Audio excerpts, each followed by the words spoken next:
Peloton's best offer of the season is here. Get up to $300 off accessories when you purchase a Peloton bike, Bike Plus, or Tread. Choose from a variety of accessories like our cycling shoes, a heart rate monitor, non-slip grip dumbbells, and more. If you've been looking for a sign to join Peloton, this offer gives you everything you need to get going. This limited time offer ends November 28th. Visit onepeloton.com to learn more. All access membership separate. Offer starts November 14th and ends November 28th. Cannot be combined with other offers. See additional terms at onepeloton.com. Tired of long waits and rushed care at the ER and urgent care clinic? Next time, stay home and let Dispatch Health bring the power of the hospital to you. I call Dispatch Health. A care team of medical professionals actually come to your house. They're the same caliber of people that you would see if you were at a hospital or an urgent care. Dispatch Health can treat most non-life-threatening emergencies. They can do the x-rays, they can do stitches. Urinary tract infections, blood test, urinalysis, ultrasound. It's almost everything that they can do at the ER. You never feel rushed. They're there for you and only you. I felt like their only patient. And it costs no more than a trip to urgent care because Dispatch Health is covered by most insurance, including Medicare. See if we serve your home at dispatchhealth.com. Dispatch Health really went above and beyond. It's wonderful to have care come to your home. House calls are back, and they're better than ever. Learn more at dispatchhealth.com. This is Jordan Grace, and you're listening to the Social Suplex Podcast Network. BWB, this is One Nation Radio. You better get it right. Rich Latta, James Boyd came to give them life. The Blackest Wrestling Podcast has come to kick all ass and drop it 6 feet if they kicking trash. Word, let me welcome y'all to something different. And if you dig it, man, you should let some friends listen. We be getting it in, this on the regular dude. Ravish and flow, but this shit rude. See, James don't rap, so I had to break it down. The whole network, man, we coming for the crown. Raps in the columns, I keep them both covered. Making the beats too, so the listeners can bump it. Hit us with the rating, yeah, I'm saying it's a 5. Before you hit it, talk, bob your head side to side. It's One Nation Radio, and this is the beginning. It's Rich, and I'm here with James. It's time to listen to One Nation. We got to unleash the power of the pyramid. This is Mike Sempervive from WrestlingObserver.com. Check me out on Wrestling Observer Live every day. And also check out your boys, Rich and James, on One Nation Radio. This is Kenny Omega. We're listening to One Nation Radio. Check it out, guys. These guys know what's up. Big Kenny Omega fans. That's all that counts to me. Goodbye and good night.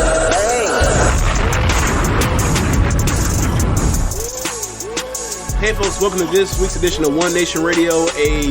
Pretty much a review edition, a preview edition of One Nation Radio. There are 3 shows we have to go over, but I guess, there is a review. We're going to talk about, obviously, the week of AEW between Rampage and Dynamite. But first, Rich, what's going on, man?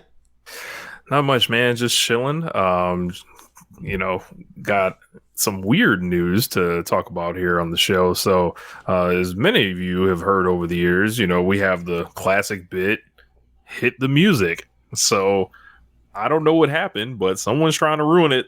I guess it must have gotten too over, No, I'm kidding. So the other week when, we published a show, obviously, it'll auto go to YouTube, and then, YouTube has its own audio checker system. For the first time ever, the hit the music Stardom old music that some of you guys may have been listening to, this show after they use that music, so you don't know why we use it or anything like that. But that was the old Stardom intro music for their matches. From the beginning of 2019, and then they changed it in the summer of 2019, and we just kept it. Yeah, so they've changed it over and over now at this point. It's probably on our 5th or 6th music since then. Right. So this got flagged, and apparently it is stage or just regular library music. It wasn't music Stardom made or anything like that. It was something called the Nash Music Library or something owns it or whatever, right? So when you guys hear it from now on, it's going to probably sound a little different. I think James has put the idea out there of slowing it down a little bit. They'll slow it down or speed it up. I don't know which one. We're gonna do that. If not, I'll fuck around and sample that shit, and we can make a beat out of it and then figure it out. But they ain't they won't win. These shitbirds don't get to win. So we will not, we will not lose. But yeah, in other news, James, did you see the news that broke a few minutes ago? What is the news that broke a few minutes ago? There's someone running for president. He didn't. He declared.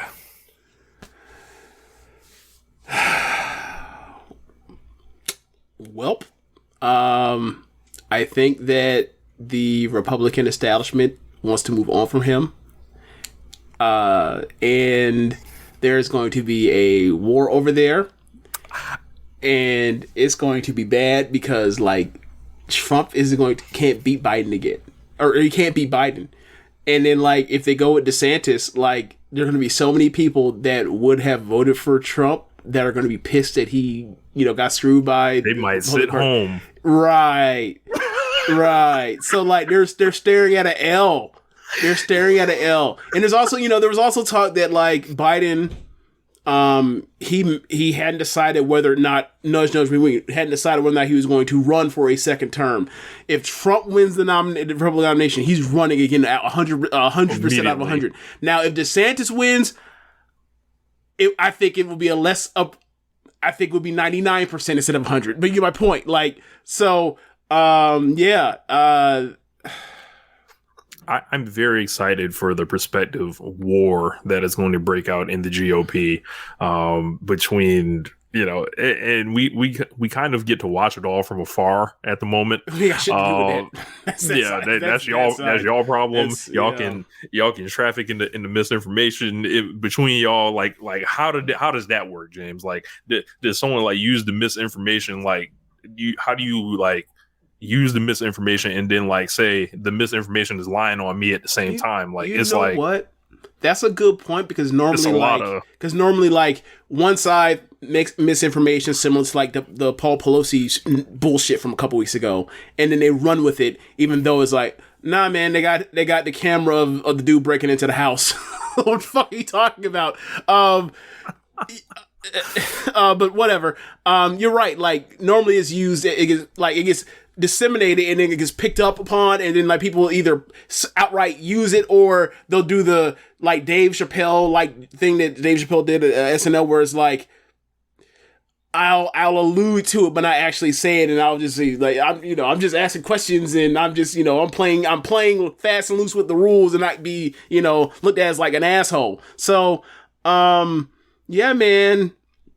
It will be interesting to see how the disinformation campaigns start and like who's side, who's their own. Like the establishment at this point is Rupert Murdoch and Fox News, like that's clearly they're going with DeSantis.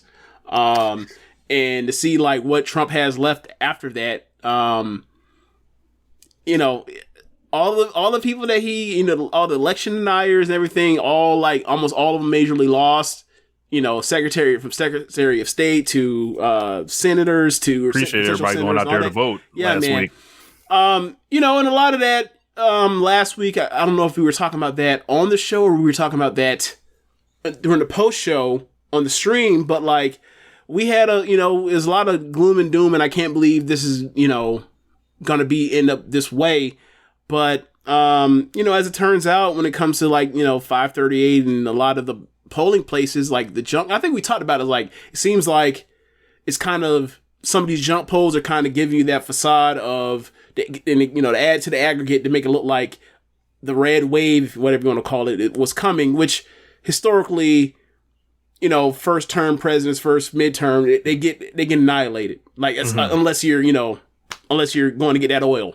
That's about the only time it ever but yeah, in our lifetime anyway. But yeah, like luckily, those are junk polls, and also luckily, the election deniers and people that would have been in place for a potential 2024 coup if Trump ran again, or now that he is running again, like they all mostly conceded. They didn't say like it was rigged. They all, it was all bluster. It was all bluster and talk, and they took that L and they taken their ass home, and it appears that we have a democracy for another 2 more years. It is kind of tiring that like every 48 months we're gonna have to do this every fucking November. Black Sabre Jr. That red wave fell off like Tyreek Evans. My God, we have the best comment section on earth, brother. On earth, that was a good one.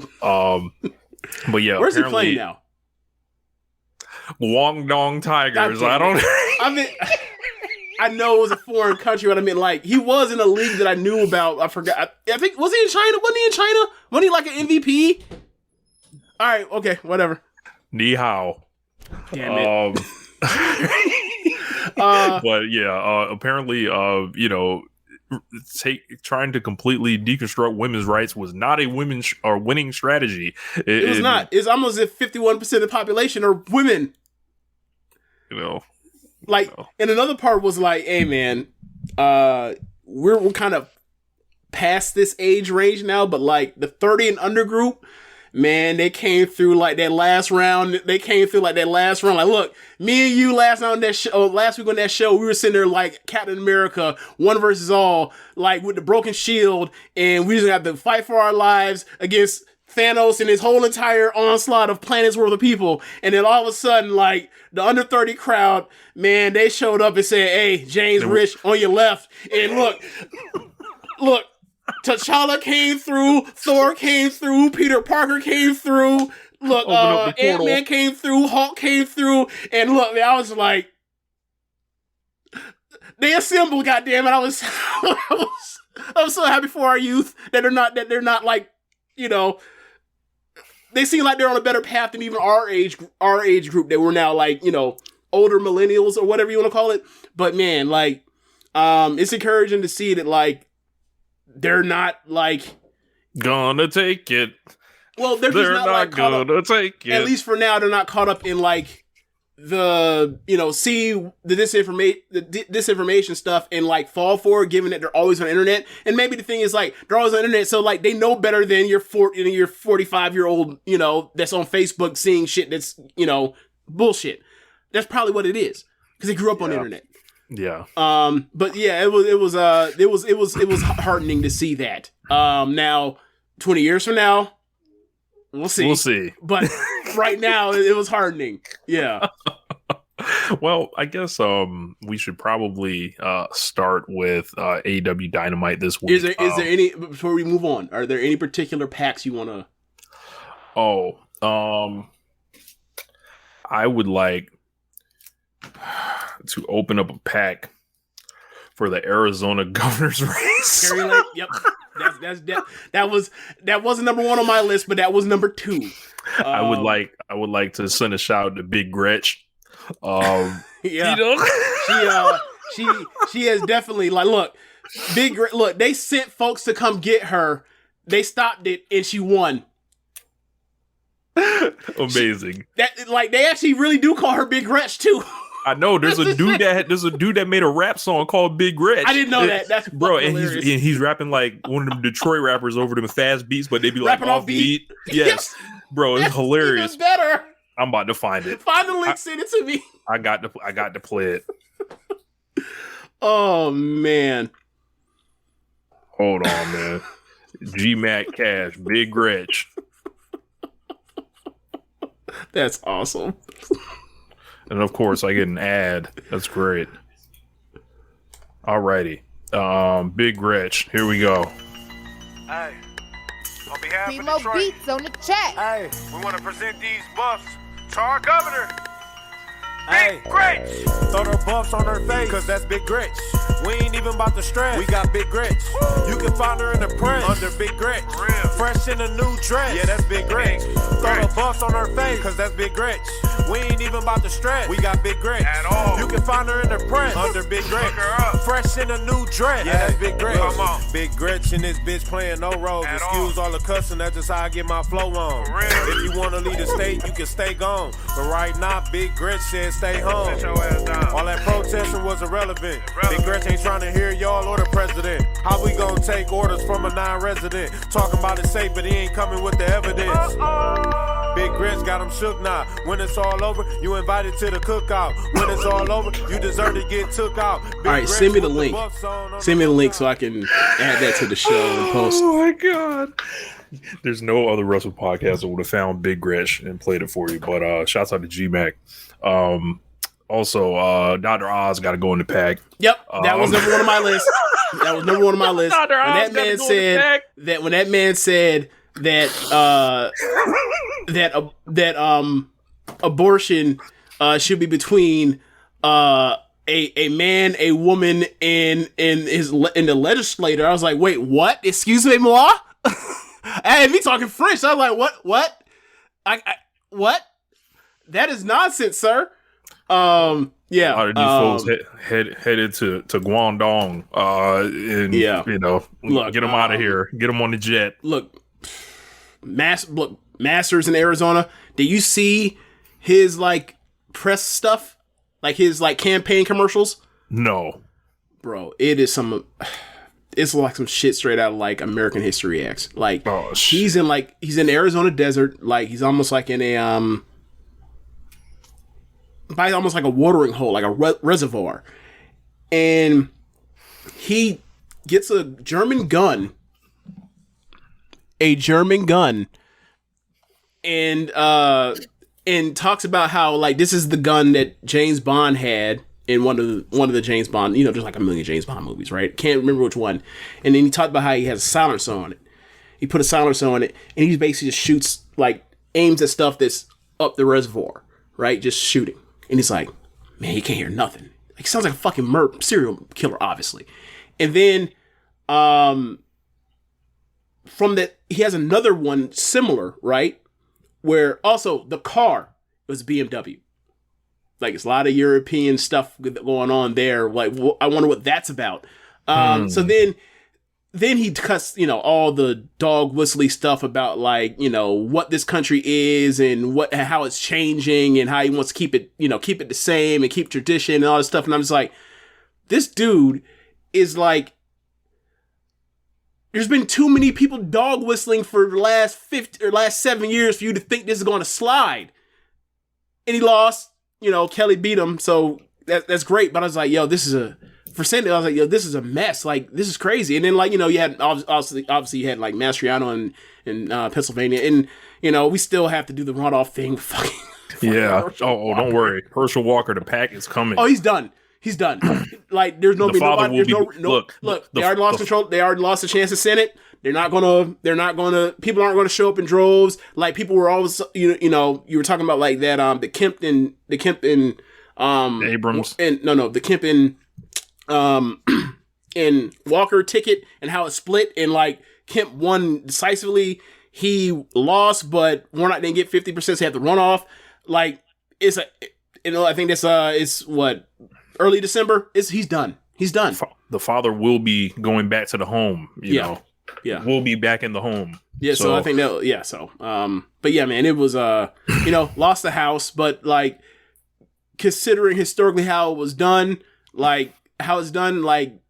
this is way better than I thought it was going to be. And that, the thing that was scary for me is I'm not a Democrat. I'm just liberal. And the thing for me is seeing all these anti-democratic people. That was the danger for me. It was yo, this is we're about to become a fascist state. That's the thing that had me so worried. As far as the general, people are bigging her up now because she decided to do the right thing. But I don't give a fuck about Liz Cheney. No.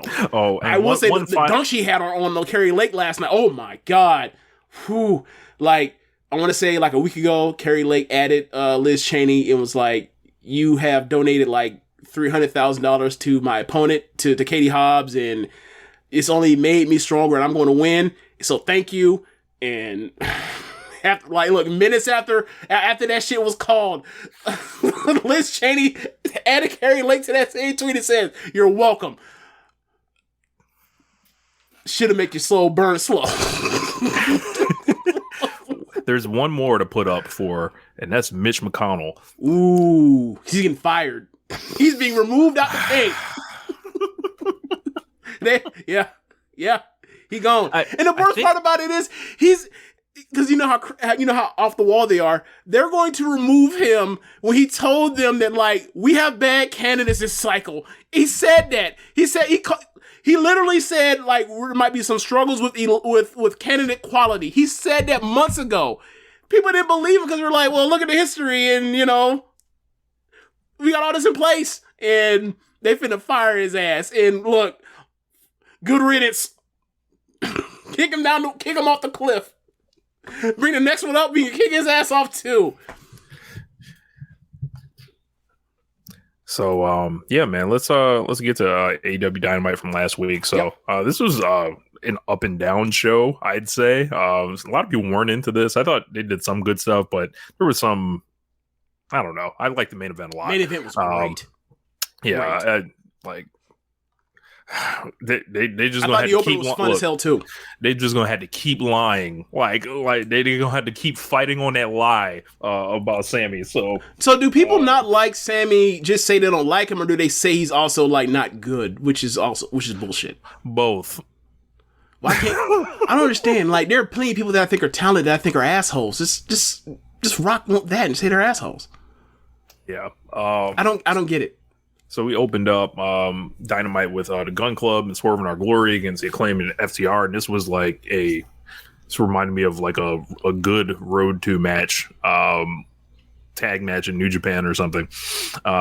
So this was they had Stokely and W. Morrissey with them, and they did a bunch of different things around the ring. They worked hard, I'd say. And Swerve did a big dive in there. There was a part where they didn't do much catching for that one. Well, FTR is not really, one for catching historically at this point. And it's happened before, yeah. Yeah. There was a part where they, fresh off Road Dogg saying some bullshit, they immediately put him in the match. Max Caster did do a pretty good freestyle before the match. He was talking about Tom Brady. He was talking about Herschel Walker and Kyrie Irving and all this other shit. So all the current events were lined up there for him easy. It was unfortunately, Tom Brady is undefeated since he's been divorced. Unfortunately. Yeah. Gotta work on that one, Max. But it opened with Billy Gunn like diving at Swerve. Yeah, I thought that was a kind of a good touch there because Swerve had locked him in a room previously. So, but this whole thing kind of ended up with Acclaim to FTR getting the win. Hit the mic drop on after the big rig on I think it was Austin Gunn, if I'm not mistaken. What's the other one's name? Colton. Yeah, it was on Austin. Yep. And Acclaimed FTR won, and, good guys stand tall. Yeah, and they made eyes at each other as far as, like, we kind of want your belts, but you're cool. It's one of those. I wonder if, I don't know. It was pretty, I think it was a very good match. I don't know if FTR is going to, I don't know what they're going to do here. Because it feels like FTR is very, very, very over still. Mm-hmm. And I guess they're just going to make them ride it out. It was really funny. Like Swerve came out, he was really over. And Keith Lee came out, he was really over. And FTR came out and they were really over. And the Acclaim came out and they were really over. But when the Gunn brothers came out, they weren't really over. They weren't over. And I was just like, okay, all right. But yeah, it is interesting. I don't think there is money in a FTR versus or money or whatever. I think there's more interest in seeing like FTR like get the belts and get them from Swerve in Our Glory than getting them from the Acclaimed. And I think that's the way you like avoid like getting heat on FTR. Yeah. They also got Final Battle to think about with the ROH tag belts, whatever's going to happen.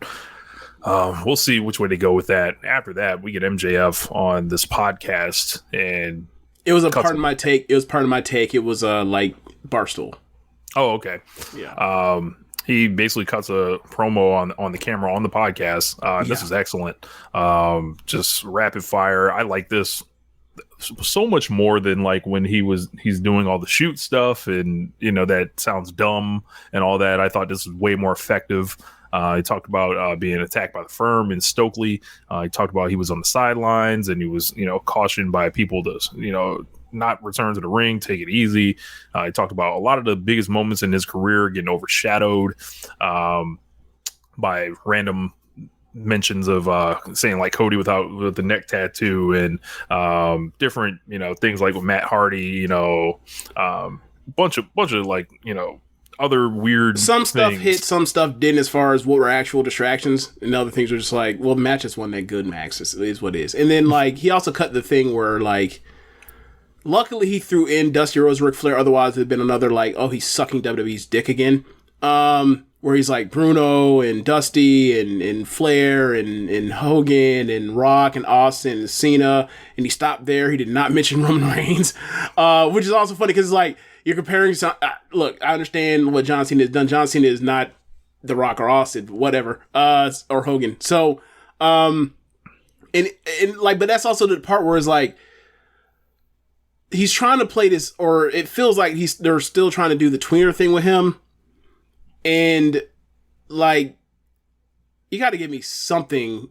Like, I mean, a couple weeks ago we did the thing about where we talked with Regal. Like, that was something. Obviously, Regal like fills in the blanks for him. But like, the part where he talks about like we're on the precipice of like of maybe the greatest moment in pro wrestling. I'm like, bro, get the fuck out of here. Like, you knock this off. Like, I have never done this before. But like in my mind, I was like, oh, so he's just like lying like Jay White. Like, where it's like, I can't even take this even halfway seriously. And I had started to zone out. But like, as I still recognize, like, it was a great promo, but it just wasn't like, for me, it's just like, okay, I get it, bro. All right. Okay.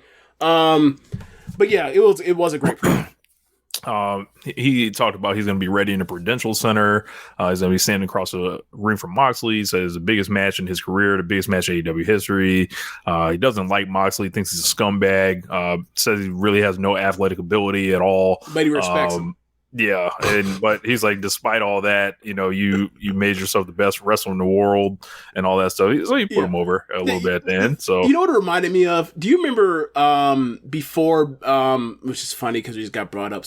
These idiots brought up the Nia Jax thing with Becky Lynch. Oh my god! Right, like on the road to that. Right after Becky had just had like finished off her feud of the year contender in WWE that year with Charlotte, and won the best main roster match that year. She had started focusing on the Survivor Series thing. And she had cut this backstage promo talking about, like, Ronda will be woken up out of, and put in arm bars. She had to wake up and escape. Like, it's one thing to be, and the basic gist of the promo was, it's one thing to be born a champion, or born tough, I forgot the word is. It's another thing to, like, be made, like, forged by fire, being made tough. Like, saying Becky is like, you were born into this. I made myself into this. Like, therefore, like, mine is more, special or whatever. Right? More like I got that dog in me and you don't. Right? And then, like, MJF, and in my mind, I remember this promo because it was like when Becky was ascending and it was an awesome promo. So that's been like emblazoned in my mind. And then MJF does like the same promo except in reverse, says like from the perspective of like, yeah, it means much more to be like born with a silver spoon in your mouth. And I'm like, okay, buddy. Okay.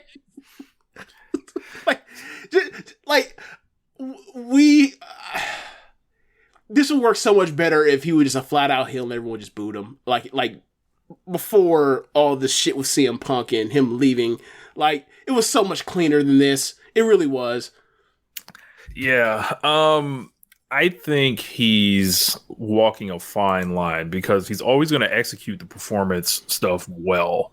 It's always going to be delivered properly. Right. It's just like, okay, like, either turn them or like don't. Like I don't know. I feel like there's something we're not seeing that.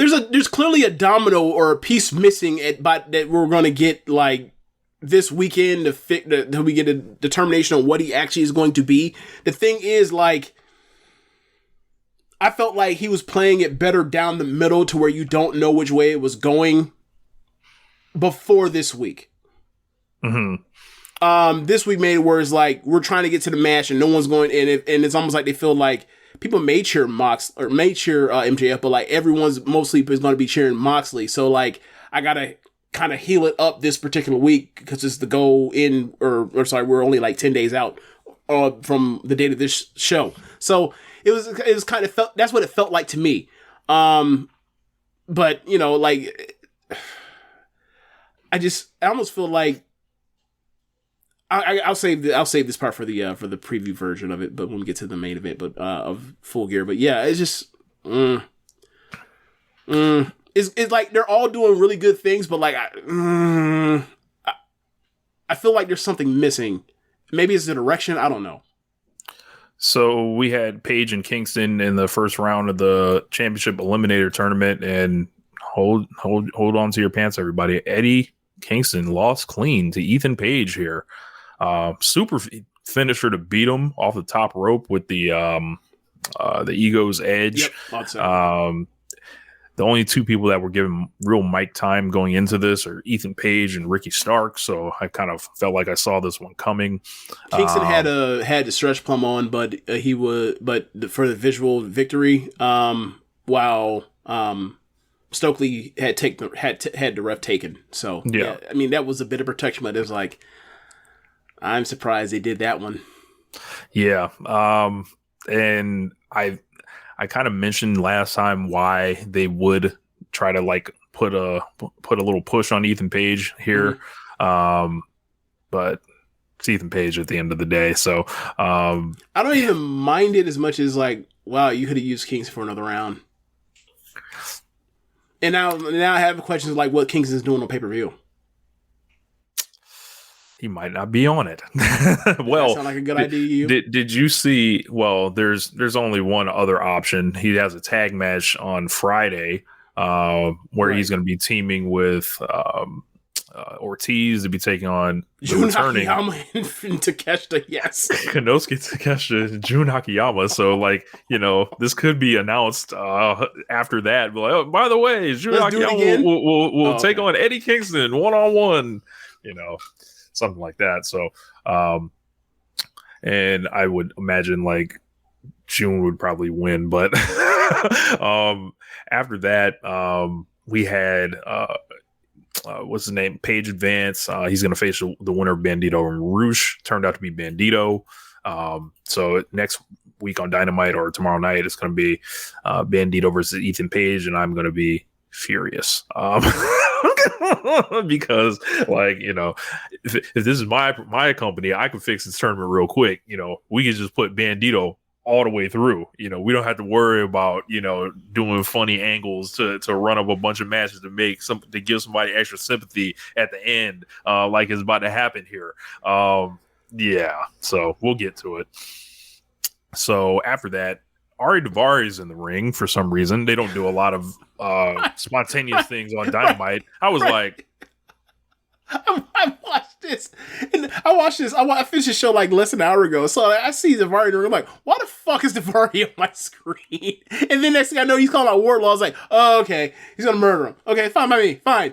I'll withdraw. If he's going to just go out here and go get his ass whooped, whatever. That's fine. Yep, and basically, you know, Wardlow comes out with Samoa Joe, or Joe comes out, he's hanging out, and last week, the week before that, Wardlow was talking a bunch of stuff, looking at Hobbs, kind of running into Samoa Joe staring him down, kind of foreshadowing. They kind of got right to it here, so Wardlow destroys Daivari, he gets on the mic, calls out Powerhouse Hobbs. Basically, you know, Hobbs is standing on the entrance ramp. He said he's glad to have found a worthy challenger and contender for the TNT title. He says that he's going to beat him and retain the belt. And after that, he's going to take every title in AEW. And then, like, I don't know, like when he said that, it was like Samoa Joe just blacked out, saw red, and then the AEW cameraman completely missed a shot of Samoa Joe, Bosch and Wardlow, and you know he turns on Wardlow. And then Hobbs is sitting there kind of like, well, huh? And then I was like, all right. And then, you know, you got the TNT title in the mix. You got the ROH TV title with Samoa Joe. So it looks like it's a 3-way program or something like that. Joe chokes him out. And everyone's, you know, commentators are selling it real big. And I think Joe's probably more interesting as a heel. You can probably unleash him on the mic a little more. Oh, yeah. And this just, I don't know. If it was me, I would have turned him after the Hobbs match because I would have just wanted to keep one-on-one, kind of muddied this up. I don't know if this is a way to consolidate these championships to further enhance the TNT title, if you're going to get rid of the ROH TV title because they already have the Pure title and the World title and, you know, things like that. But I could see put both belts on the line and then, you know, merge those belts. Yeah, I found it really cute that, like, this could have all just been a misunderstanding, right? Like, Wardlow said, I want all the belts in AEW. And when he said that, Joe didn't even ask questions. He won't even talk about he won't even talk about no Ring of Honor. Ain't even that's the furthest thing from his mind. But, like, Joe's like, well, I'm on AEW television. It's a belt that's defended sometimes on AEW. He must be talking about my belt. He's talking about me. Shit. And give you like, bro, we can't at least talk this out. just unreasonable. First time chatter, Seamus X Nova, welcome. He said Joe's finna stink it up in a 3-way. Wardlow versus Hobbs was the move. I don't know about stink it up, but I would definitely say Wardlow versus Hobbs was the move. Joe's there's still really room depending on how they go with that. Either one, like one for me is like if you give me a 10-minute match between Wardlow and Hobbs or Wardlow and Joe, I think the Wardlow and Joe match would still be better. But in the 3-way thing, like, yeah, I think that I think that Hobbs is more versatile and like Joe, you know, because Joe at this point, like all he has is brawling, really. So it'll be interesting to see how that works, how it all shakes out. But we'll see. We'll see. So Jade has a message for Nyla. She's hitting pull-ups during this, looking like I've never seen promo like delivered like in this, you know, form and you know, looking the way it did, you know, with the delivery combined. She's hitting the pull-ups. She's basically saying she's gonna make it clear if Nyla's in the area on Friday on Rampage, she's gonna handle her and get back what's hers. After that, we had Shivani with Britt Baker and Saraya in the ring, and man, this was an interesting segment. So I thought this was very good, but they both said things that are like, why did you say this? Like, take this little bit out, and like you have your really good promo, or you have your really good promo part, and they both did it. I think more people are going to be on Saraya about it, but I think she was way more like, and then she tried to save it at the end, but I think Britt largely cooked her. Well, the whole part of it is to set up that like you're delusional, and then that's when Saraya comes back with look all the shit I've gone through to get to this point, look at the humiliation or whatever else. Like she's actually like getting like the babyface sympathy for her, and like the crowd was going up for both of them at the time. So I thought that was interesting. Like the Paige stuff. I don't like. I think like the second where she was talking about, you know, this is my house, and then I've been in Madison Square Garden and all this stuff, and the people boo her. And like the second, like she tried to position, yes, like the second they tried to, they booed her. Yes, pull it up. I just watched it like less than an hour ago. I didn't recall a boo. I heard it get quiet though. Because obviously people were like, okay, when she's doing the big league thing. Yeah. Yes, yeah, she's doing the whole big league thing. Like, as soon as you start bringing up the Madison Square Garden, obviously she fucked up and said the Tokyo Dome thing, which is just like, huh?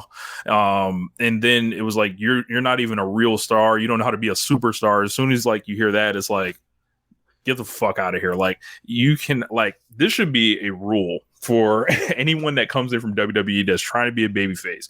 If you come out here and like disrespect like these people that help build this company like this, you're gonna get booed. Like, this is how it works. Like, like people are not gonna fuck with you. And I think she is, by the time they get to the pay-per-view crowd, Britt's gonna get cheered here. They're both gonna get cheered because they both get cheered.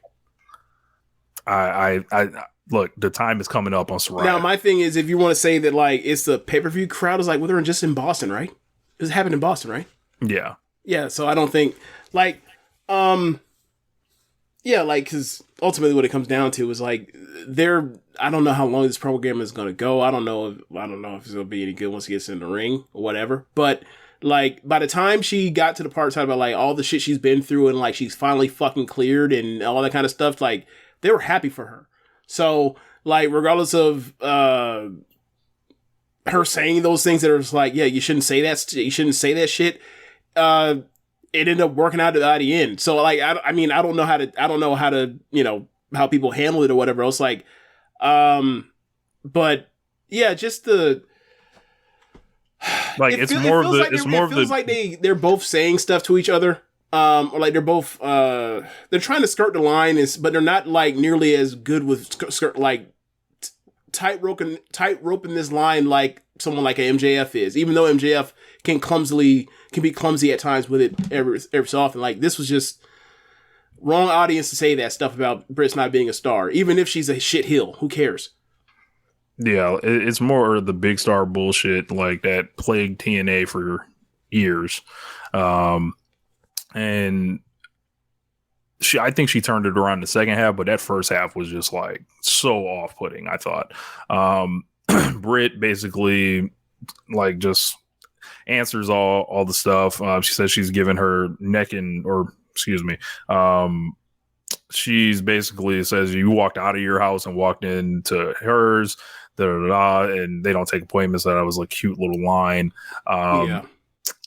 They had you know, a lot of heat here. So yeah, people are into this. And I don't really know why. Right? Like, I'm not exactly like, you know, I'm not exactly signing up to see like what Paige looks like after she's been out for like 6 years, something like that. No, that's 6 years. It's more like 4 years, right? Yeah. Right. And then it's like, I also like, you know, look, man, there's a rule here. Britt Baker tags, yes. Britt singles, you know, it's a grab bag. You don't know what you're gonna get. So I'm kind of worried. And it's not like Saraya is like some ring legend, like rolling out of bed here. Like, and you think about all the time she's missed and what her actual resume is. Like, I think there's a lot of overstating going on for her, but you know, that's we'll see it. So after that, QT, Jay Lethal, and friends were confronted by OC and the best friends. QT was talking with Lethal, Dutton, Satnam, and basically they were getting the payment for Cole Carter for doing the business last week. Danhausen and Orange Cassidy walked in. Danhausen, you leaving out the part where like they handed QT the envelope. QT opened the envelope, grabbed one bill out the envelope, and handed that one bill to Cole Carter. That boy is a slave. I saw that and I fucking howled. I was like, this is the funniest thing QT's ever done. Like, he took this man whole payment. Like, not even MJF was asshole enough to, like, when he got the envelope from like Andrade, like, not even he was like, reach in and here, you poor motherfucker. Like, not even he did that. Like, I thought that shit was hilarious, bro. And Cole Carter was like, thank you, sir. Working with scraps. But I keep some broke. Yes. That way they will be liable to go crazy. So basically QT started talking. The OC said he accepts his challenge, and then best friends were talking to Lethal Dutton Singh, and eventually like Trent was like, hey man, cut the shit, let's run it. And he challenged Jay Lethal. Then we got Trent Beretta versus Jay Lethal. I had trouble getting into this one. It was fine. Like, if I imagine what a Jay Lethal Trent Beretta like AEW elimination or title eliminator match would be, it would have been better than this, but it was still good. A lot was working over like when Trent came out, Lethal came behind, hit him with the chop block, and then he used a lot of like working over the leg, and then everybody got up on the apron. Sanjay, big dude, 7'3", his name. Satnam Singh. Yeah, Singh, Sanjay, and Danhausen got up there doing the curse stuff, and then Trent like helped out Danhausen on the apron, and while he did that, like he got that gave Lethal time to hit the lethal injection. Yep, and then after that, we had him top of the apron, and it goes to the top of the entrance. Lethal, Singh, and Sanjay, and then they bring out Jarrett, and then Jarrett talks. Yep, Double J comes out, sets the internet on fire for about 30 seconds. So, the Braun stuff, right? Yeah, and heard the music. And Jarrett talks about getting 1 million plus views for his video on the debut of Dynamite, which is somebody actually had pulled it up, and I think it was like 691,000. So Jeff Jarrett clearly lying, only further enhancing the grift.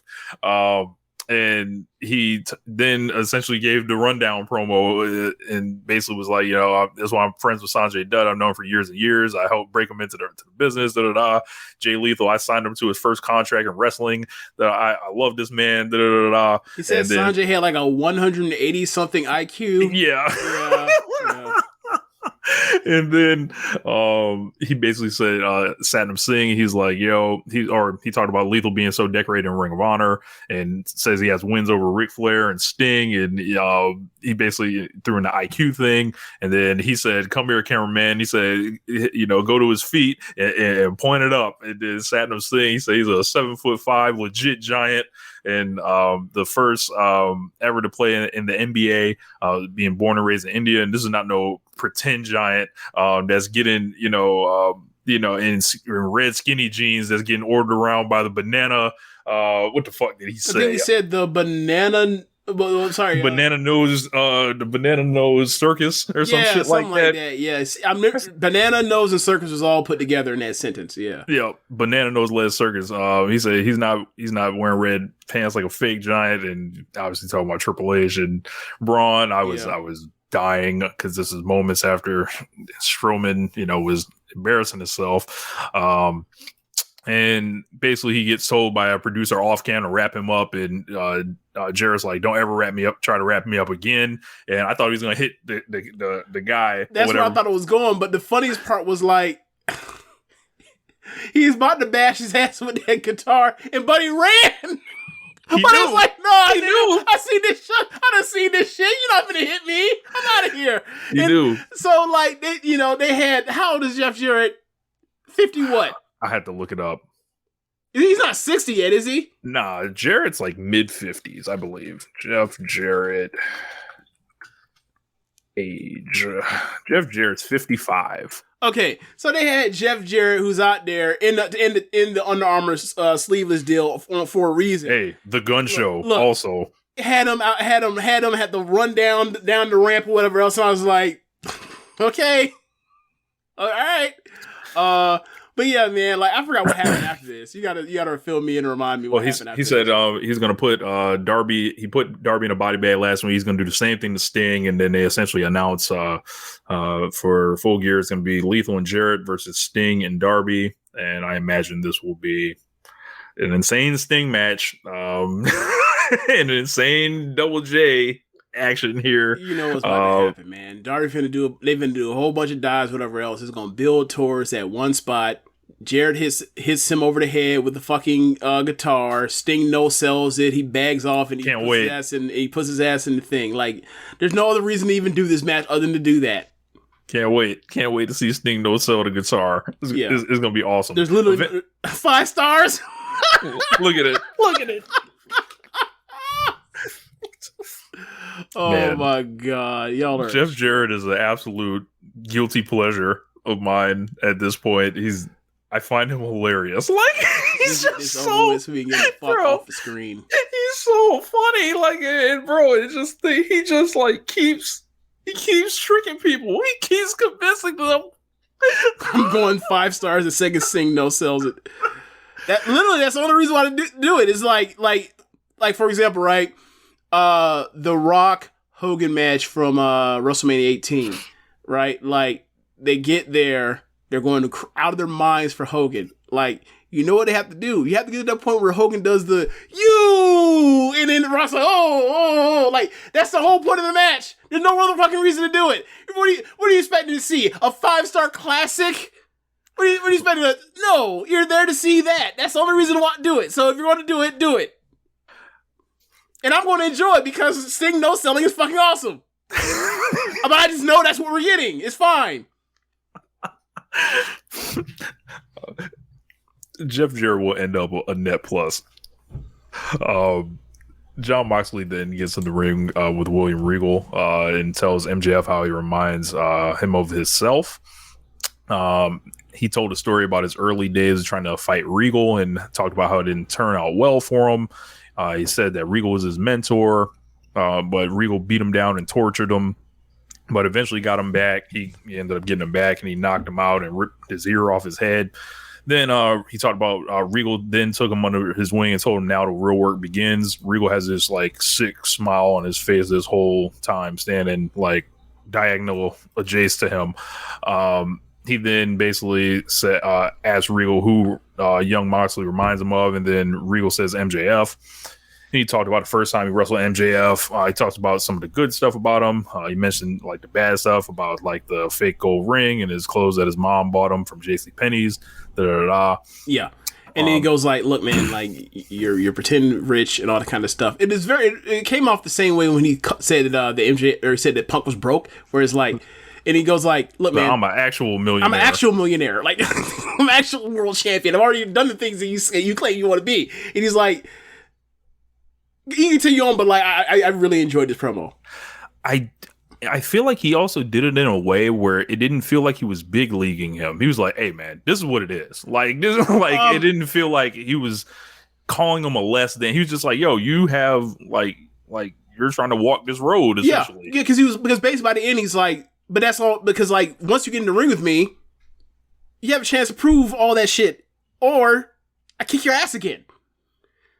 Like so, I mean, when it comes to when people come up with lines, whatever else, it's like, how do you integrate that into the story you're telling and to make it to where, like, what intrigues you, right? Like the Jericho stuff, right? Like, Jericho always has that classic, like, what will happen if, blank. Let's go, one of his go-to things. Like, the intrigue is, like, can this dude, at this point, like, after he's already failed against him before, can he, and, like, has been, a prick and has cut corners everywhere, like, can he actually, for once in his miserable life, like, own up to it? And that was earlier, like the stuff with Regal, where he's like he could cash in on him, but he decided not to. He wants a fair one. Like that's the point of this whole fucking thing. Like, is MJF actually going to take the righteous path as opposed to taking the easy way out and cut corners like he always has his whole career because he's a scumbag? Or is he actually really turning leaf? Like that's the intrigue of this whole thing. And this is like, for me, is like this thing is carrying every fucking thing else on this card.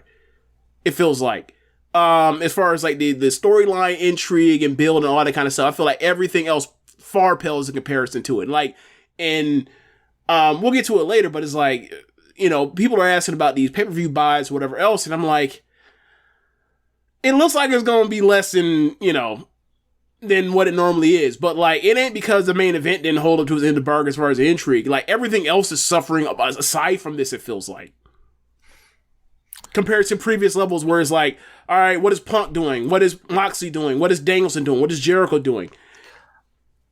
Honestly, I think it's on par with All Out. Like, All Out only did like 139, and then going into it, like we like lambasted this thing, and then all the talk the whole time was how everything jumped off too late. Like, there's like it's kind of unfocused. Yeah, because Punk came in like 3 weeks out, something like that, 4 weeks out. No, it's more like 3 weeks out. Yeah. So, we'll get to that more after, but like he basically said, you're not the devil. He told MJF, like he told Moxley that everything you've done up to now has been easy, and the hard part begins at Full Gear. So we got another great promo from this guy. Yeah, we got then the Elite played a video. This one was 45 seconds this time. So people are timing them. Are you the lure researcher for the Elite vignettes? Well, you just see them like, on Twitter. So actually, no, you know what? Because I remember the first one was like 15 seconds and then the last two were about the same. I never. Well, they put more shit in it. So hey, man, put the QR codes in there for Rich. Stupid. Stupid. You think you don't like the QR codes? It's just because the person that's doing them is the person you don't like. Kenny, put the QR codes in and make this man act a fool. That's what we need to do. Put Stupid. the QR. Nick, Matt, put the QR codes in there and see if this boy don't go follow you. Yeah. I don't figure you out. Anyway, I don't figure you out. Because the length of the video. This is it. This is the proof. This is the proof. I never even thought about the lift of them things. I just they're just on, and it's on the show, and I just watch them, and like they're clearly headed towards Full Gear. Yeah. No, man. This is not this is not a case where I am deconstructing the code of the website and shit like that. Like, this is not no fiend shit. This is a vignette. Like, I'm not saying that you are. I'm saying that you would. That's where I'm getting at. You sick. I'm saying that you would. It just you ain't found the right one to do it for you to make you want to invest in that way with the QR codes. Look. Sick. Hey man, look, Kenny and Nick would have got you on this crypto too. Man, hell no. So they play this video and it's just like Kenny Omega out here talking about, with that terrible hair on the commercial, talking about, I don't know the future, but invest in this crypto. You'd have had yourself an Omega coin. No. Look, did you hear what happened to Kay Cunningham? No, I haven't. He took his whole or most of his rookie signing bonus in some type of crypto. He did the Spencer Dinwiddie. He did it, and he basically something called BlockFi, 100% of his signing bonus in Bitcoin, and BlockFi is preparing to file for bankruptcy. Not smart. But anyway, he's gonna get it back, because yeah. But he's gonna get it. Sucks, man. Yeah. That look, sucks. hopefully this young man learned a lesson. Especially given his age. This is third year in the league. No, third year in the league. Yeah. So it's like, he's making money, but he's not the highest paid player on his team. Yeah. So that hurts for now. He's gonna be hurting for the next couple of years until he gets his extension. Yep. That sucks. So this Elite video just was friendship collage, and then you see the Full Gear motif in the background, so looks like they're back for Full Gear. Yeah. Did anybody find where certain pictures were from or anything like that, or look, all jokes aside as far as QR code, but anybody look up the pictures and be like, this is from XYZ, or this from this particular time frame, or anything like that? I don't know. Yeah, I don't think so, but it just looked like all ones it didn't look like. So, kind of like when they're building up as heels, this looked like a very babyface style one. Yeah. So it was just, it's All Elite Wrestling. They ain't going to come back as heels. Yeah. So they're supposed to come back as faces. I don't know what's changed, except for getting hit with a chair and bit. So I think their schedule is really interesting coming up too, because they're going back to Chicago for I think the day after Full Gear, the show after Full Gear. I think that's in Chicago. Okay, but that's fine because it's what's gonna happen. I can't wait. It'll be like it'll be mostly cheers, some booze, and by the time the match starts, the booze will be gone. Yeah, the Thanksgiving Dynamite. Okay, that makes more sense because going from Jersey to Chicago will be kind of drastic. Even though they love any chance. Look, Tony love any chance to go up to meet his supplier. So after that, we got Bryan Danielson versus Sammy Guevara in a 2 out of 3 match. This was excellent. This was as much as they could do. CMLL, a 1-to-1, a 1-to-1 match. Because they do the DQ or whatever, but this is really a 1-to-1 match.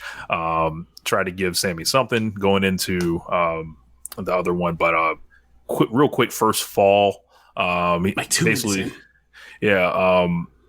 So Danielson said he's going to kick Sammy Guevara in the face. He talked about the disrespect that he dealt with from Jericho and Garcia and Yuta. And in addition to Garcia, Sammy said he has the number, or he has Brian's number, and he feels like Danielson knows this. Excuse me, that was the hype package. Yeah. After that, then we got Jamie Hayter versus Sky Blue, and I thought this was actually pretty decent. Yeah, it was very spotty. I don't mean spotty like it was good and then bad. I mean spotty like it was clearly like we're going to do X, Y, and Z, and hopefully we can figure out the stuff between at times, especially at the beginning. And by the time they went to commercial break, it seemed like they got rushed off, like they were going long on time, and they had to wrap it up. And then like Jamie Hayter basically like hit her with the Rainmaker and got out of there. Destroyed her with it. I think this was the best Sky Blue match I've seen as well, Bill's Mafia. Seamus Nova thinks he's cute. Yep. Not even going to go there, sir. Yeah. So after that, we got Lance Archer attacking Ricky Starks. So originally, this was announced for Rampage on Friday last week. But this was a little angle to delay that. I think what's going to happen here is like we're going to get the match Friday. I think they're going to announce it somehow for Rampage, and then Ricky Starks is going to have to win 2 matches on the pay-per-view. Like he's going to have his semifinal match and his final match the same night, and that's how they're going to try to do this thing. And now give him the out for when he loses to Paige, and then Paige can face MJF. I think he's going to win. Starks? Yeah. Starks and MJF. That's where I'm settling on it. I feel like you can get more heat on like the the firm stuff and have MJF like we'll see, whatever. We'll see. Especially like winter is coming is like in I know it's not exactly where Ricky's from. Was it December 12th? Yeah, it's in Texas. So okay. But they have basically they talk about Dante Martin and Brian Cage. They also talk about someone else. I forget, but Dante Martin. Yeah. And then said like you're once in a basically Cage like you're a once in a generation type of athlete. I'm once in a lifetime that type of athlete, and like what you gonna do when you like have to there's no one better, and then like what you gonna do when you have to face a machine. I'm not a man, I'm a machine. Yeah. Yep. So nice to see Brian Cage pulled from under the earth. So you see him like some quotes from him got like circulated recently about like you basically like Kenny Omega's kind of the reason why he decided to go to AEW, and like this a match that like you and like Chad were both like I want this match very badly. I was like, okay, like okay. Yeah. Hopefully it happens. I've been waiting for that for couple years now, but hopefully we can get to that. So bro, we got 19 days of Kenny Omega this year.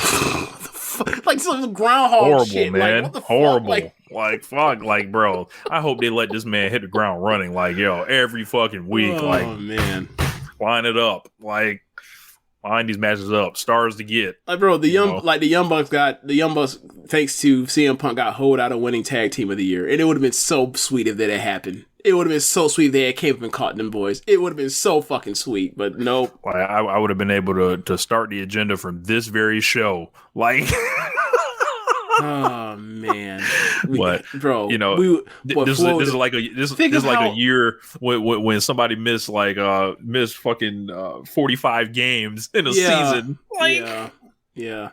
Like, bro, think of just like. Think of the like the wild things that Floyd would have said to us. You know what I'm saying? Like I would have enjoyed that because Floyd know that like we'll say stuff but like we mean what we say, and he knows when we say, so he wouldn't know how to react to it. He would have been shooketh, and no, can't even do it. Can't even get an opportunity. It was stolen. It was stolen from us. Bastard. It was stolen from us. Thank you, CM Punk. Thank you, Tony Khan, for not cutting off CM Punk. Thank you, Ace Steel. Thank you, Larry the Dog. Yeah, we better. Thank you, Young Bucks. Thank you, Young Bucks. Kenny Omega walk your ass in there after the dude basically killed y'all on the mic and been like, "What's the problem? What's going on, guy? He's mad at you. Don't go in the room with him. Damn. Avoid the chair. Avoid getting bit. Fuck." Be a hoe, apparently. But yeah, they ruined a good thing. They certainly did. But we got Sammy G versus Bryan Danielson after this, and this is great. This is really fucking great. Yes. These guys have had 2 great matches against each other at this point now. I feel Which like match you like more? You know what? I don't know. I feel like the final fall for this one was like out of this world. Well, they built it up like it was a pay-per-view match. Like the way all the reverses in it and escapes out of it.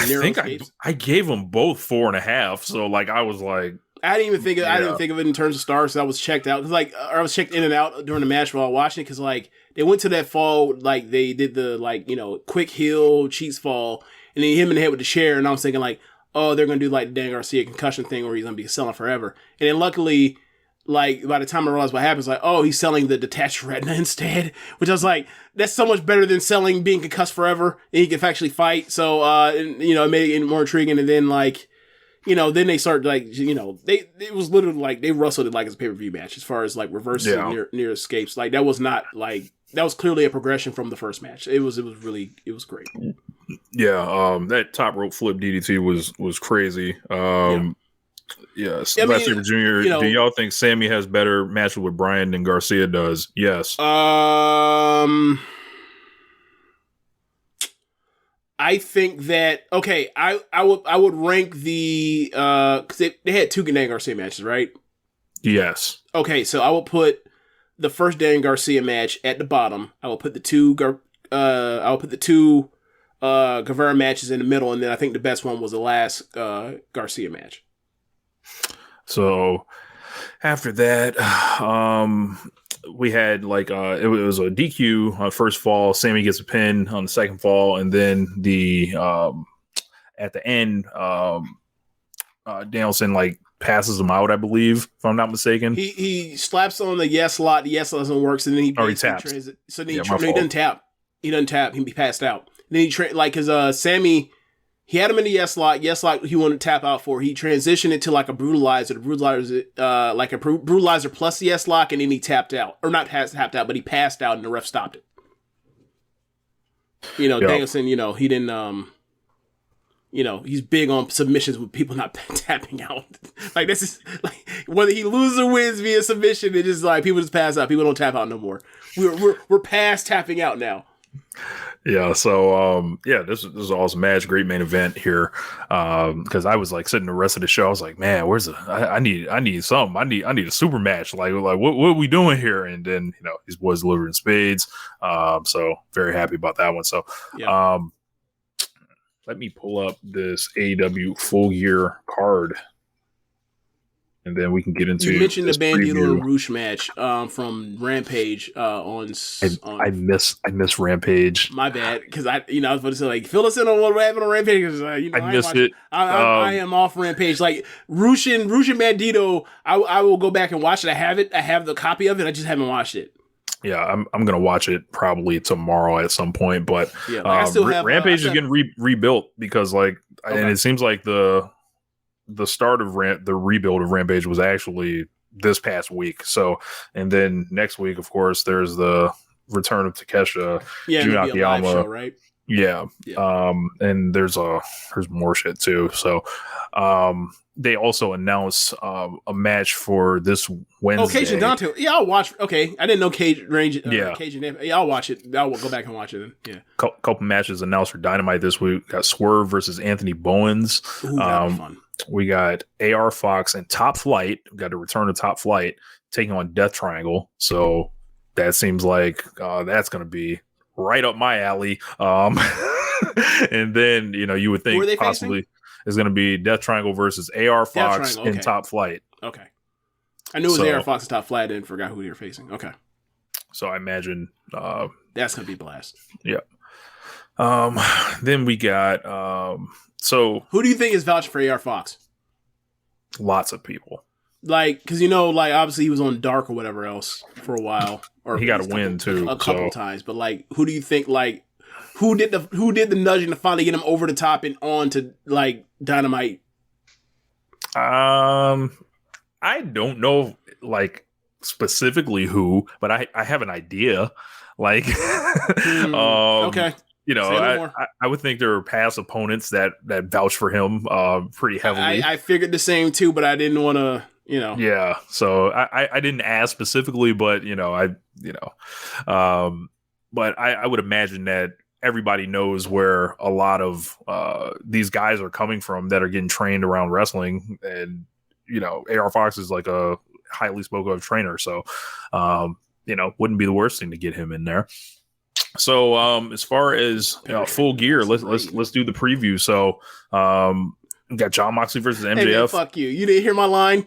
No, I didn't. What did you say? He's a better trainer than Madison Rayne. Oh. Just gotta be like maybe it's AR Fox is like the like you can't be a coach is like Jordan where it's like you just do this and this, like I can't do that, I'm not you, but outside of that, like just as far as like being able to talk through the process, gotta be better than Madison Rayne. Just gotta be. Yeah, we had AR Fox coach the women.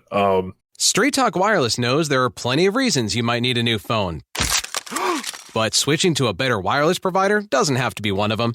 Keep your own phone and save when you switch to any Straight Talk Wireless plan, like our $45 Silver Unlimited plan with unlimited high-speed data and 5 gigs of hotspot, plus nationwide 5G on America's best networks. Keep your own phone. Switch to a better wireless plan. Straight Talk Wireless, available at Walmart and Walmart.com. Requires a compatible unlocked phone and QIOP kit. 5G capable device required. Actual availability, coverage, and speed may vary. See latest terms and conditions at straighttalk.com. Tired of long waits and rushed care at the ER and urgent care clinic?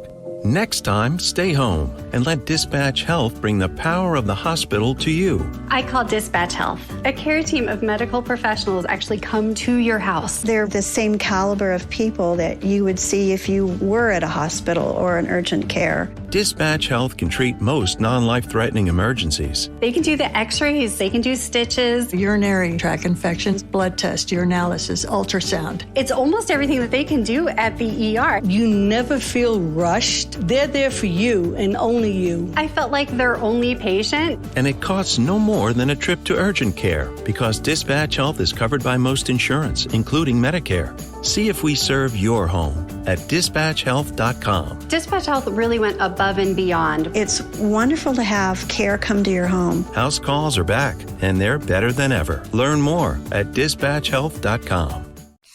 So we got Jon Moxley versus MJF singles match for the AEW World Championship. This one, I guess, like at times it felt like it was going to be a coronation. I think the closer we got to it, I think it's kind of more muddy at this point. Storyline's been in and out as far as like the confusion. I like the matches kind of leading up to this. I like MJF in the mini program, Wheeler Yuta. I thought that was really fun. So the back and forth with Regal, I thought were pretty effective. Mox has really kind of been doing his own thing. Aside from that, I feel like they did do a slight misstep with that firm beat down, but I guess that's just the doubt that's planted into the story. I don't know how I feel about this one. Like, I'm not hot for this match particularly. I just want to kind of see what happens. Do you think there's too much doubt around what could possibly happen that you can't enjoy the match? Like, just the idea that like they're gonna have a match and like they could just like have a clean finish. I feel like I'm more excited at the prospect of like somebody breaking through to the main event level than like anything that actually has to do with the actual storyline of it. I was like, for more what like MJF possibly winning the title represents. I think I'm more interested in that. Okay. I think MJF, betting in mind, I think the MJF is going to win. I'm okay with either one, walking out with a title. I'm still like, I really would just like for it to be a match, not have to be an angle that leads to someone winning, and then you go from there and you have your, however many months of television off of that. Like, I just want a match, like, that there's a clean finish and someone wins, someone loses, and you move on. Like, but like, you You have Stokely in the firm around. You got Regal around. It looks like he's waiting to fuck over one of the two. Or get involved in the match at some point, or have a fucking heart attack like Mickey in Rocky 3. Oh my God. So there's all types of stuff at play for this nonsense that can just tie into just muck up the match and like let them have a match. But yeah, I think they'll go out there and like their match will be way better than the match they had for the title back in 2020, I think. Yeah, so yeah, I think that's so I'm interested in the match. I feel like that's the minimum they can give us. Like I think MJF needs to have the match of his life, honestly. Like, and don't get it. I'm not questioning MJF's like in ring ability, but like, bro, like if you're gonna win the world title for the first time, let's do it. Like, let's do it, quote unquote, with honor. You know, let's Well, that's the reason why I think let's compete. That's the reason why I like this promo, like with Moxley, because it's like, when you think of like the way that him and Danielson beat the hell out of each other at Arthur Ashe, with chops, all that kind of stuff, had that, that rough ass match. Like MJF needs one of those. Like people talk about like, Shawn versus the Monster. He's a pretty boy, give him a tough man match. Like he needs to be in there and like trying to show his heart and like show his heart for once, as opposed to like, he's a shitbag heel, and then like, oh, he actually is tough because he can whoop with a chain and he's bleeding, and like he's tough now or whatever. Like it's this weird thing with MJF where it's like he's not soft, he's a pro fucking wrestler, but like the way he takes so many of his matches are never ever decided by like who was the actual better man. It's always some other shit that gives him an excuse, or the person that he loses in his excuse. And it's like, enough of that shit. You've done that for like 3 fucking years. I'll watch you. Just get into a big match and somebody fucking wins because someone was better. And I'm kind of at that point with MJF. It's like, if you're doing this tweener thing or whatever else, you're anti-hero, cool. Anti-heroes don't have these cheap easy way out finishes in every fucking match. They come sometimes get pinned, sometimes they do the pinning. So that's what I want to see. Yeah. So yeah, I'm gonna pick MJF against my better judgment, but yeah, I'm gonna go MJF. Same. So, tag team match for the World Tag Team Championships. The Acclaimed will be defending against Swerve and Our Glory. This will obviously be the third match between these teams. Of course, they had that match of the year candidate at All Out, followed it up with a title change in New York. Crowd went crazy for the Acclaimed. That was back in September. It's November now. Then this is the trilogy, the third match. So I feel like they will have more pressure on them to deliver actually this time, but they'll also have the time too. So like, it's not going to be a TV length match. They're going to get, I think because I feel like kind of like I don't know if they went over on time last time, not sure. But going into the show, I don't think anybody was talking about that being the show stealer or anything. I think they have the expectations this time, but I think they're going to meet the expectations as well. I think the belts are changing hands here. So I think Swerve and Our Glory rides again. Yeah. Both matches, one match they had was like great, like one of the best matches of the year, like one of the top, 75 matches worldwide this year, from what I can tell. And the match they had at Arthur Ashe, it wasn't to that level, but it was still a very fun match, and the crowd was, just super happy that the title change and everything, and all that. And like, I think they'll have a better match than that. They'll have something in between both of those matches. And I think it'll be a great match, and I think that Swerve and Keith Lee should continue on with like their story of like this one guy is just evil, literally Shaq and Kobe. Like, this one guy is just mischievous and evil, and the other guy, the big dude, is like, he's trying to play the nice guy role, but he clearly has like a mean streak in him, and like, what's gonna bring that out of him? And like, Maybe Keith Lee gets exactly. a little dirty. Maybe he gets a little dirty this like time. At some point, like the shoe has to drop on their relationship to where they're going to stay together, or they break up because of Swerve being the way he is, and he's up to like Keith Lee to either get down with it or be done with it. And I think this is where we get the decisive thing for this. And I think that, for development of the tag division, it's better to have them champions again, and then they can get all that heat from pissing off fans that like the scissoring and all that kind of stuff, and we can channel that towards FTR somewhere down the line, getting 4 belts. And quite frankly, that's the program I want to see. That match they had on TV was awesome, and just thinking of that, what that could be in a bigger setting on pay-per-view, perhaps.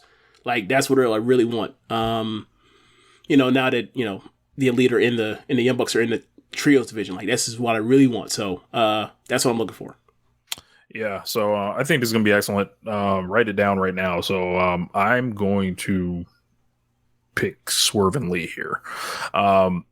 So we got the AEW World Championship Eliminator Final. I kind of went through the scenario a little bit earlier, but I'll repeat it again. So right now, the final is set to be either Ethan Page or Bandito from the left side. That match will be decided Wednesday. The Starks and Archer has not been announced yet, but obviously been rescheduled. They did those angles. I feel like there's going to be Ricky's going to have multiple matches within a night to reach the final. Is there any chance that's safe for Rampage, or is Rampage already announced?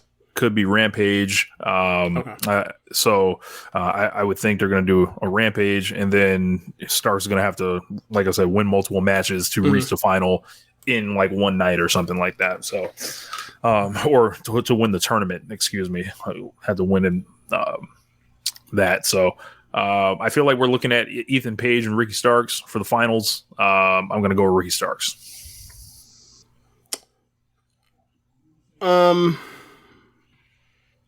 Starks makes sense. I don't know. I feel like I would rather see Starks versus Moxley than MJF. I think that potentially Starks and MJF could be too cute and too. I know it's a bad word to say. I think they try to be too territorial and cute with it. So that's that shit is the battle for Cody's love. I don't. Look, man. I just don't want. I don't want to see something. Ricky. Go ahead. I want to see it this week, Ricky. I want to see this greatness that everybody's screaming up and down. This needs to be the world champion and all this stuff. I want to see it.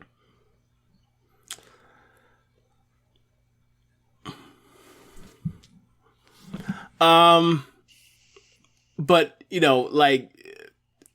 I think that I'm just gonna play the where I think the story is going. So I'm playing the firm card when it comes to Ethan Page. So I'll go with Ethan Page for the win. Singles match for the interim AEW Women's Championship. We got Toni Storm versus Jamie Hayter. Man. So this should be a fun match. Both international ladies here. Don't say it. Were roommates during the pandemic. There's a lot of good story going into this. Toni Storm's been expositioning in some of these video packages. Yeah. And they have obviously an extensive history with each other. They aren't afraid to hit each other hard. This should be excellent, quite frankly. I don't know, and this is what I kind of warned about with Jamie when she's away from Britt. Do the people love her as much? I don't know the answer to that. It seems like it. I feel like we'll get a singles. We'll get an answer. I don't know if this is time to strap her up, but Tony's been on a roll. I don't know if you take that off of her. I'm gonna go with Toni Storm retaining. Same here. I'm expecting Toni Storm to be the champion until Thunder Rosa comes back. So I think that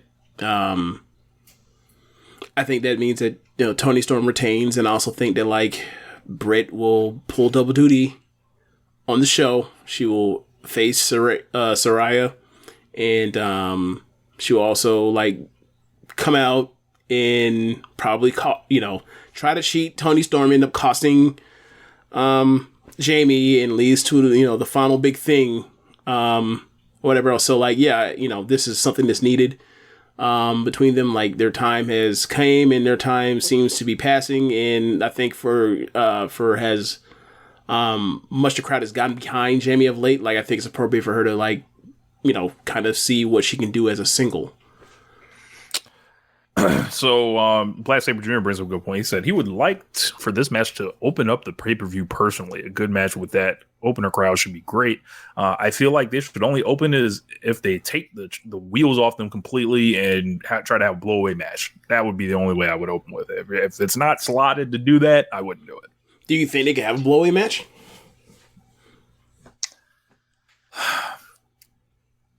I think they can have a good match. I don't know about blowaway.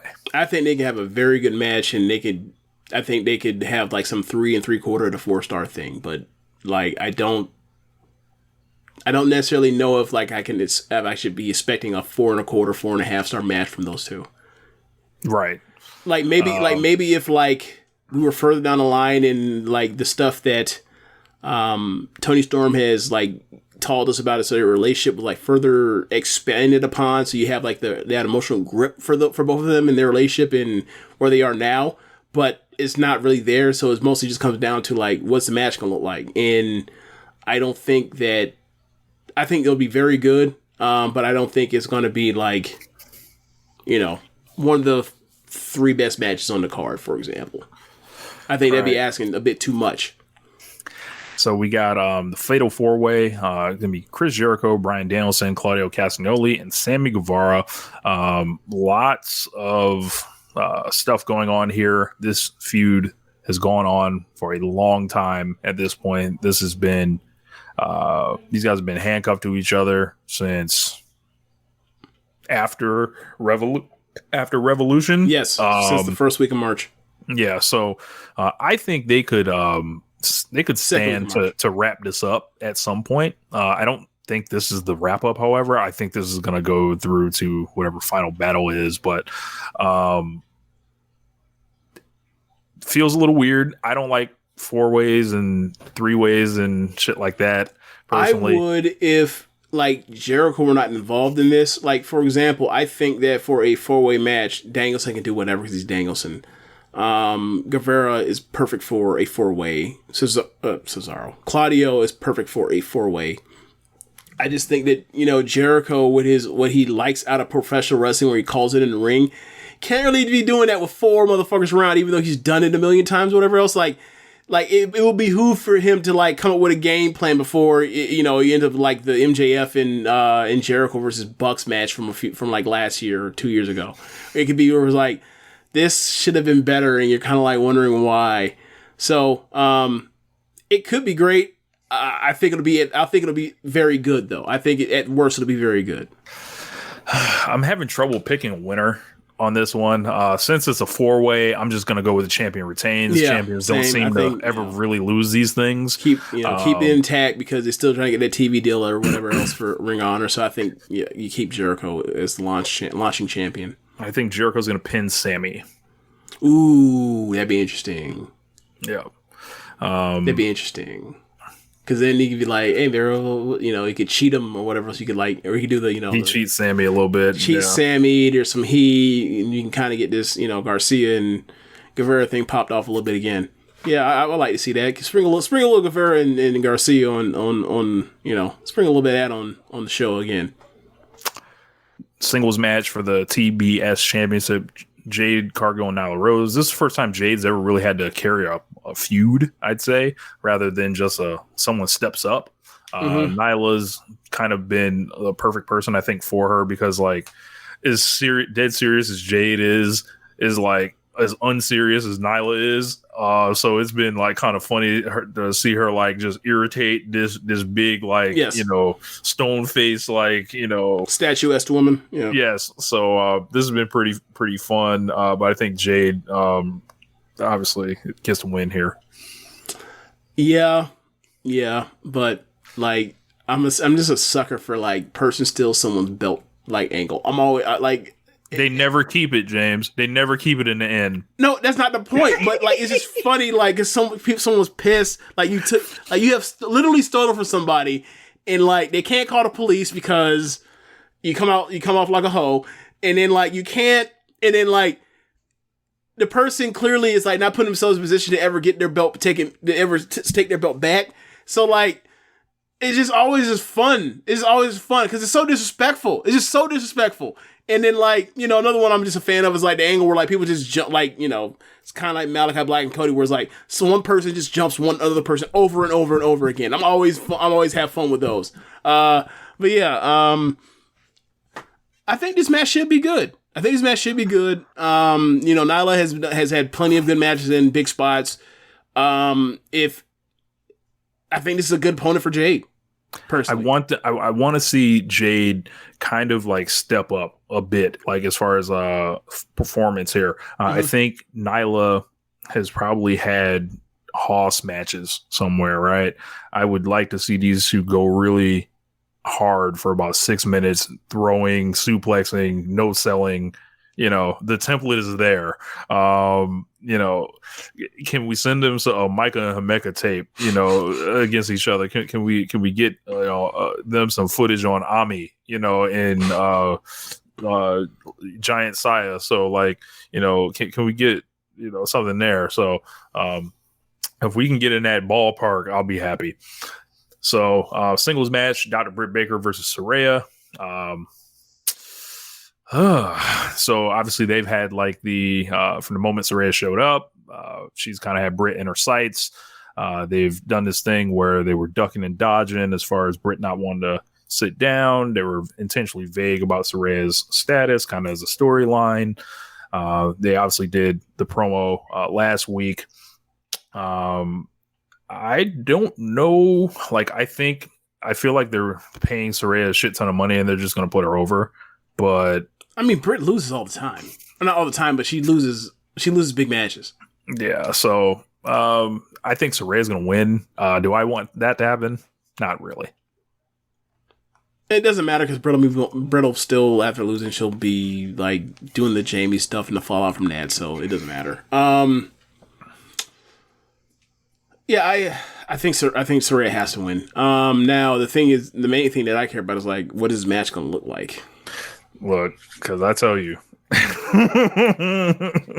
because like, you know, we're talking about someone that, you know, I don't know how often she's been training. I don't know how long she's been training for, but she's been off for a long time.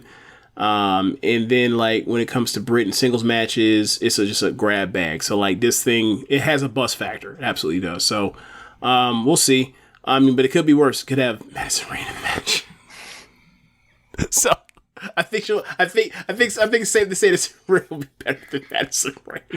God, I hope so. Why have I just all of a sudden just became like this big like just dumping on this woman? I've never done this to anyone before, but whatever. It is what it is. So we got a tag match. The coach.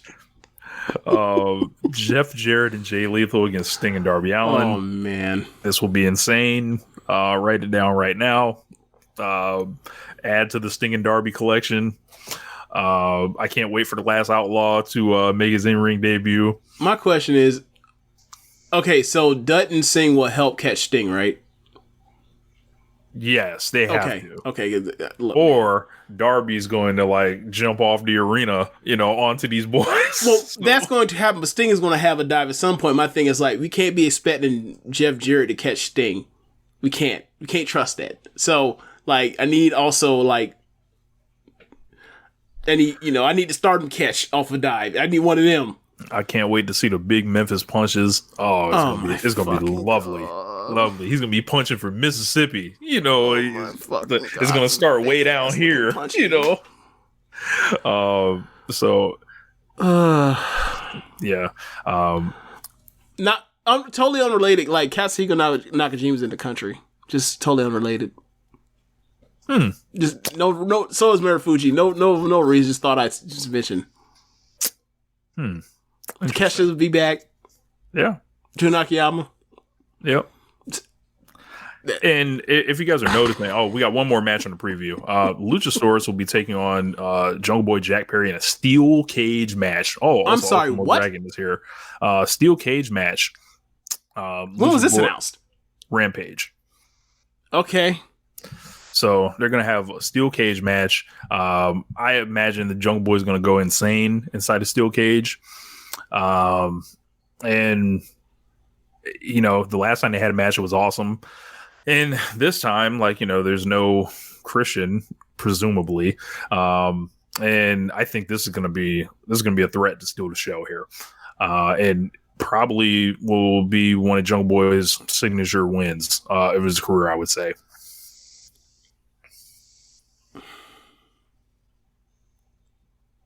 I don't even know what to do with this. Like, in a vacuum, I want to see the match. It feels like it feels like they should just part ways after this, right? Like, I don't want to like just move on.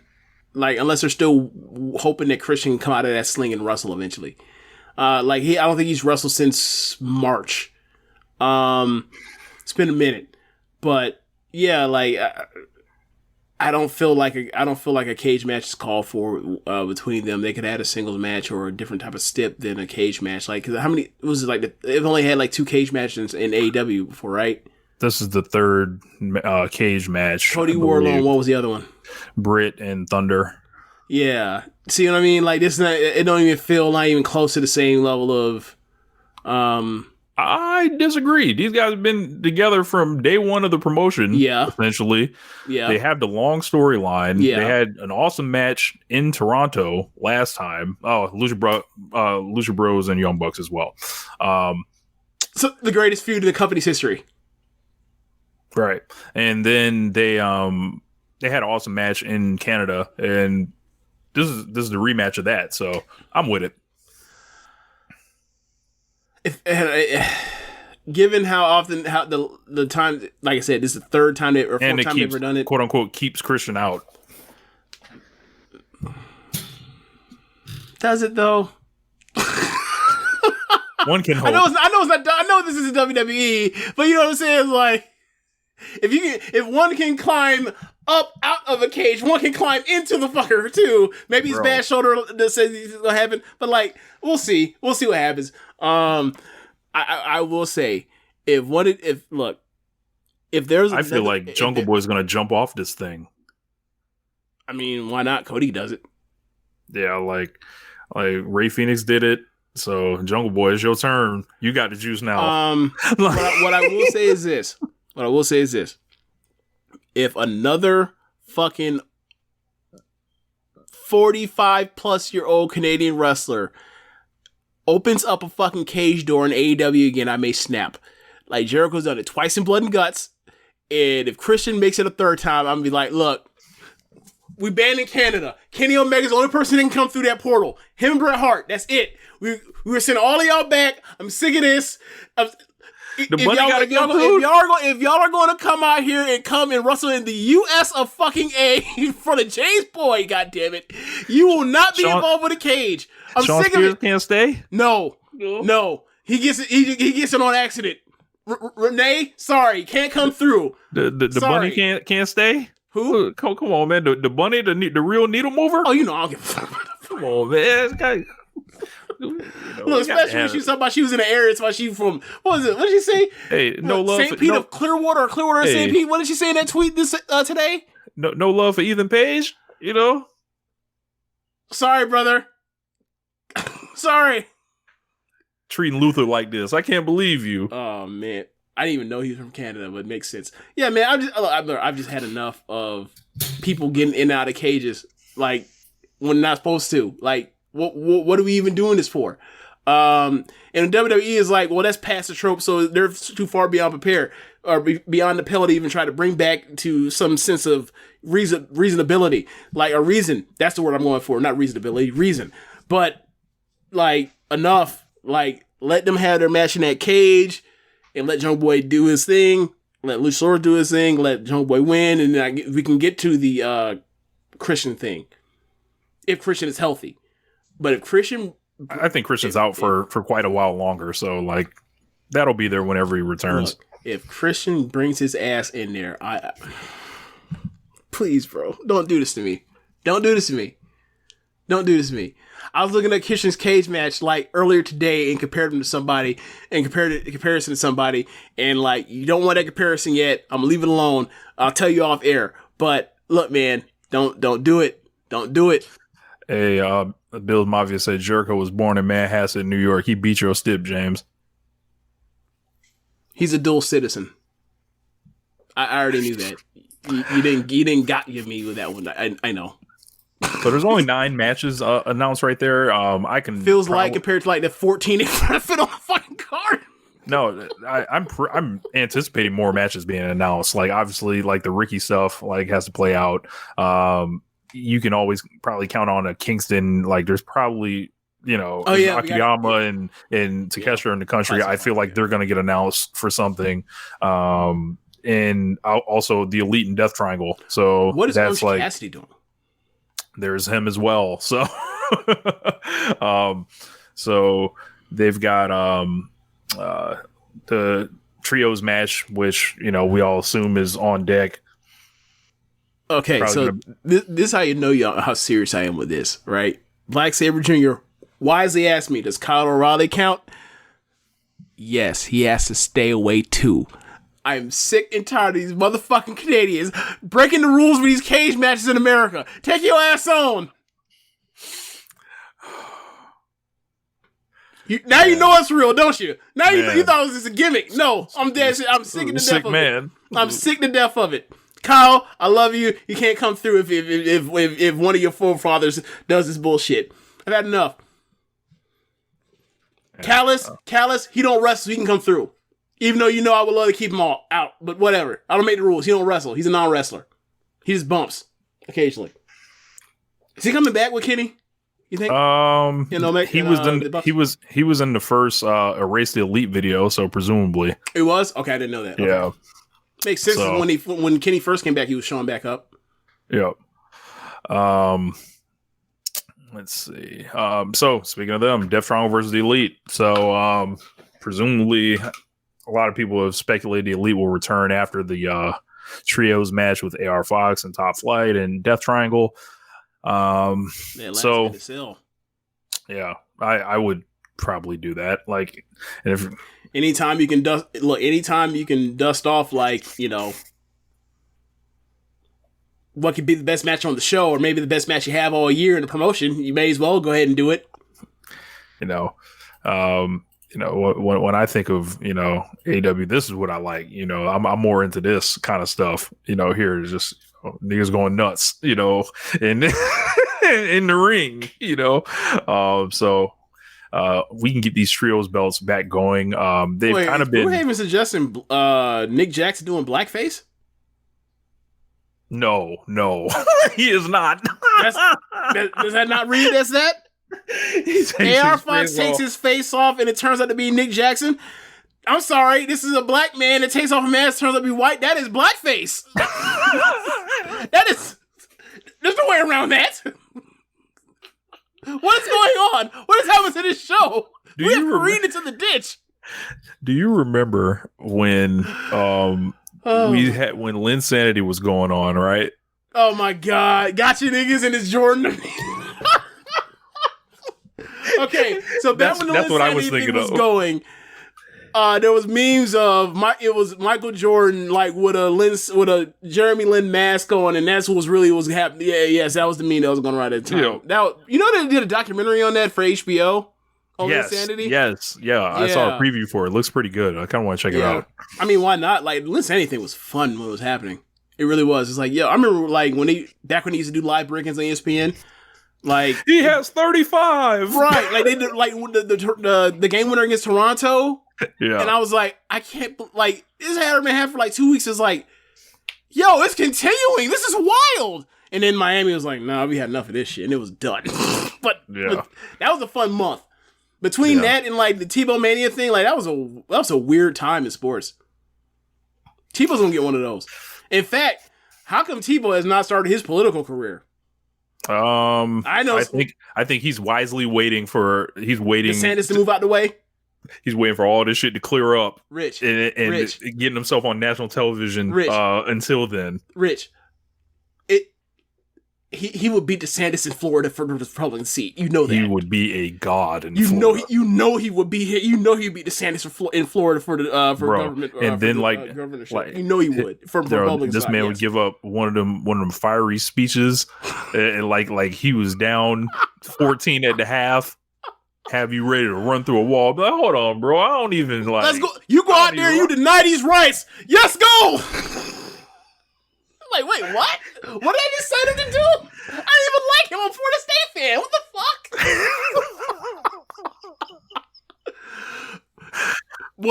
fuck? Look. So, look, some of my white friends in Tallahassee that went to Florida State and never moved back. Boy, that flip up would be a strange flip up. Like, oh, you like Tebow now, huh? Oh, what? Explain. What changed? We went on 4 against him. We used to hate him more than anybody. Now you... Oh, okay. I know we haven't talked in like 15 years. This is why. Shit like this is why. So I'm sure a couple more matches are being added. So I don't know. There's a lot... I think a lot of people were saying this is like the worst thing on paper going into AEW pay-per-view. I gotta say, All Out didn't look that hot this year. I have to see like the side by sides for certain shows they want to pull up. And I would encourage people to kind of check out some of the pandemic shows, like maybe the All Out one 2020, also Revolution 2021, where they barely had any regular singles matches on the card and stuff like that. Like you know why I remember that one? Because that went up the same week against the Stardom Brooklyn Hall show, the anniversary show. Like, I remember you were like, that was one of the best shows last year. One of the very best shows last year. And I remember before, like, we were previewing both of you. I remember you were like, look, I know this much. It won't have the singles wrestling on it like the Stardom show will. I remember you saying that. That shit was funny.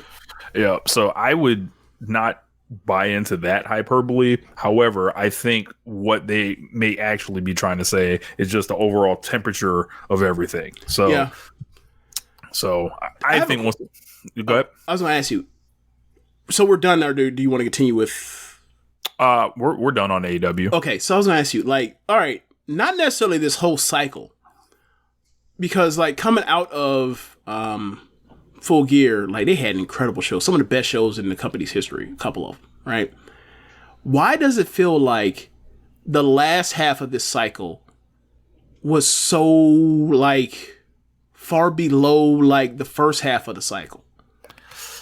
Was it just like they were booking cards to try to show that like we're still doing it even without CM Punk and the Elite, and then like it kind of like came crash into reality, or what do you think it was? I think some of that came to light because like they went really hard out the gate, and then it was a case like I actually think they actually did a way better job this time, just because they got the world title stuff rolling 6 weeks out. And everything kind of fell in line from there. I feel like a lot of stuff was like linearly set up. Like, you can draw a straight line with all the tag title stuff from All Out to fucking Arthur Ashe to the number one contenders match to here. Yeah. Like, that's perfect. That's something that's perfectly fine to me. Yeah. So like, I don't know. I think people may be tired of the Jazz and BCC stuff. Like it's getting that could be a little long in the tooth. Yeah. People are especially anticipating when Moxley's not involved in it because he's pulled out and doing all these title defenses instead right now. Yeah. Right, Moxley, like when he's the champion, like there's like a lot of people say he doesn't actually do feuds. Like he does like just defenses, like against I can't even think of who he's really defended against in the past like couple weeks. Well, he had the let's see. He had like back-to-back defenses. Like he had he had a massive Page defense, and he had a Penta like Page, and then Penta right after, like next week. Yeah, and it was almost like they did it as a make good because of what happened in the Page match. Right, and they've kind of put him on ice since then to start, rolling into the title match with MJF. I don't know, like I think there's a lot of like, I think it's just people.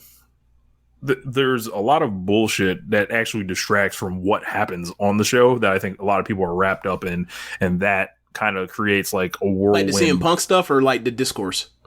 Like the random discourse out of any show. Do you think that's any different from before? Yes, because it's following the brawl out stuff and I think, the second half, like, it was like, all right, like the whole investigation was going on. That was hanging over everything. Then once that was cleared up, it was like, okay, the Elite vignette started. I think people were anticipating them to actually just show back up on the show. And the fact they haven't, it's just like, all right, like, where are they now? And then like holes are kind of starting to emerge like in certain quarter hours where it's like, well, what's this got to do with? And then like Jeff Jarrett shows up and that, whether you're anti or pro Jeff Jarrett, that creates a whole... And then a lot of, like, pushing Ring of Honor stuff that's, I feel like there are some people that look at it and say, well, it's just 3 letters and stuff like that. But when you're doing, like, I feel like Rampage has been non-essential. That's not helped. Yeah. I think that some of the people that they've decided to push in Ring of Honor are just quarter-hour black holes, like Gates of Agony. No disrespect to those guys, but like they're not entities in AEW. Yeah, they're not like essential entities. I think the women's division's been especially strong. It's been a lot better. And like, look, we had to when they did that, Women's Revolution ass thing with Saraya at the start. We were like, oh, this is like them just ripping off that same thing, and that was bad. My antennas are up. I'm concerned, but like they have 3 solid programs. 3 solid programs. I don't think anyone will actually ever give them credit for that. But it is what it is. On that, either fall for the griff or don't. I don't know. I think a lot of backstage stuff and just they have been decimated by injury. Think about it. Think of the programs, right? Like none of the 6 women feel like they're non-entities and won't matter like in the weeks after this, right? Like Nyla was second champion. Jade is undefeated. Britt's the ace or the biggest star in the thing, and she's actually creating like a non-title feud. Right. So Saraya's just getting started. Toni Storm is interim champion, and Jamie has the Brit thing, even if she's not the champion. Like, this is like the thing that we were asking for is like, it's not just a bum of the month type, or challenger of the month type of thing, and then you just move on. Look, and Riho came back recently. Yeah. And Emi Sakura's been going nuts on Dark Elevation from everything I've been hearing. I've been seeing Black Sabre Jr. Posting about it a lot. Like here she has like 5 matches of late that have all been really good. I don't know. I think it's just, people caught up in the momentum of the company. Like it comes and goes, and look, you have something like that happen. People are going to, it's like, wait a second. Like, so 3 of the like 6, 7 biggest acts in the company are all just like on the sideline, and we don't know if and when they'll be back and when they come back and whatever the situation is and everything. Like it like any promotion that suffers that is going to be like, what the fuck? Like, imagine they took a Bloodline off TV. Obviously these are all as connected. But you get my point. It's like, be like, wait, what the hell's going on here? Right? So yeah, I think they did, they mounted a hell of a front in the beginning, and then like it just started turning into like as you mentioned, like Ring of Honor stepping up and Long in the Tooth BCC versus JSA, and Moss is kind of sequestered, so he's not like actually interacting with that stuff right now. So yeah, it was a lot of stuff, and it also hurt. Paige has missed the last month because he got concussed. Like that's all that was bringing up. Yeah, it's Hangman concussion thing. I think that shit was like a bummer, like on a lot of levels. Like, because obviously he's not listed for the card. He would have been on the card. He's a featured act. Yeah. And then like that kind of he's a featured act, meaning like he's on the marquee. Caleb said Paige was a featured act. Like, what the fuck, man. Like, but okay, sure. But yeah, like they're still feeling the departure or the absence of those three. They're still feeling the injury bug with Paige, with Adam Cole, with a lot of other people out. Because like when I looked at that tournament, it was like, wow, they really did do the best of what they had left. But like they're still like, for anyone else to be hit like this, I feel like the combination of real life issues and injuries and shit you can't control, I think TK is still the Booker of the Year. How he's handled all this, like, it's been almost like, for the cards to remain as strong, I think, as they have been. It's been like, if you're gonna take it off them, I would wait till next year to do that. I would say that I was more impressed with what he was doing with Cody going with Kenny Omega out until the summer, with Moxley gone for 12 weeks, with Cole in and out at the time. I was more impressed with what he was doing in the first 6 months.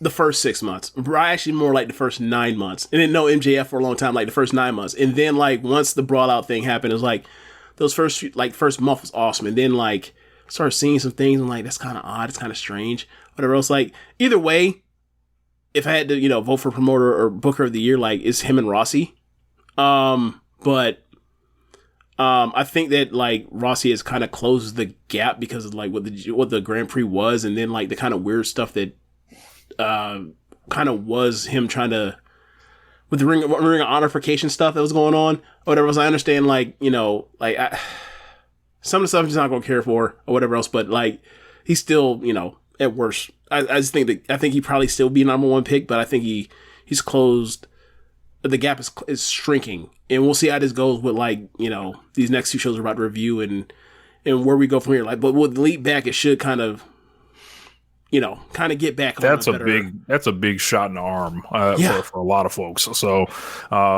new talent like Bandito, the Elite showing up at All Elite Wrestling, that helps. Bandito being signed to a contract, Will Nightingale being signed, like these are all like very positive, like well recepted. These have had a good These moves have a good reception. I can't speak, but I enjoy both the signings. Yeah. I may get the Willow Nightingale shirt. I may get it. You might see it on the stream in a couple weeks. We'll see. So I don't know. Like and then Takesha's back as Black Sabre Jr. has mentioned. So like I would advise people, like when you see people throw out these blanket statements, I would ask them kind of what they mean, because I feel like there's just as much stuff that kind of flies that says things are going right, but you got to take your lumps too, and I think these are just lumps they're taking right now. Yeah, and I think like with the people that were missing, like a lot of people that were missing, like Paige, like the Elite, CM Punk gone, like so much of what people loved about the promotion was out of there, was like the storytelling and like the long form storytelling and like the heated feuds, and like, say what you want about Punk now to this day, like he was their best person at like television, as far as like getting on here, cutting promos, building to the next program, building on top of the program you're working on, and getting to the pay-per-view.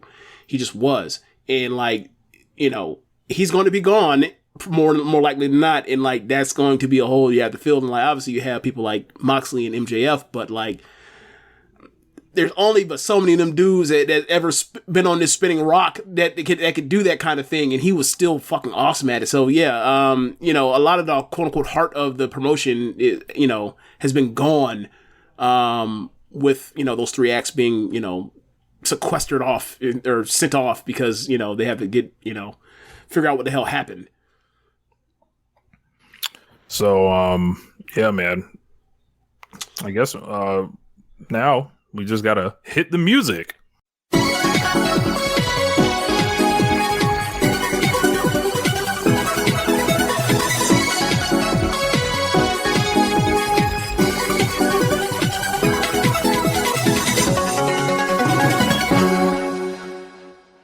It's gonna be interesting to see like what music we're playing. Like, is it gonna be a fast version, a slow version, or is it like the remix? You gotta do the joke version, like Look, man, if you had a fucking cowbell to that, I mean, Look, if you ever email me a sample of the old Stardom 2019 Stardom World music with cowbell on there, I don't know how I will handle it. I don't know what I do.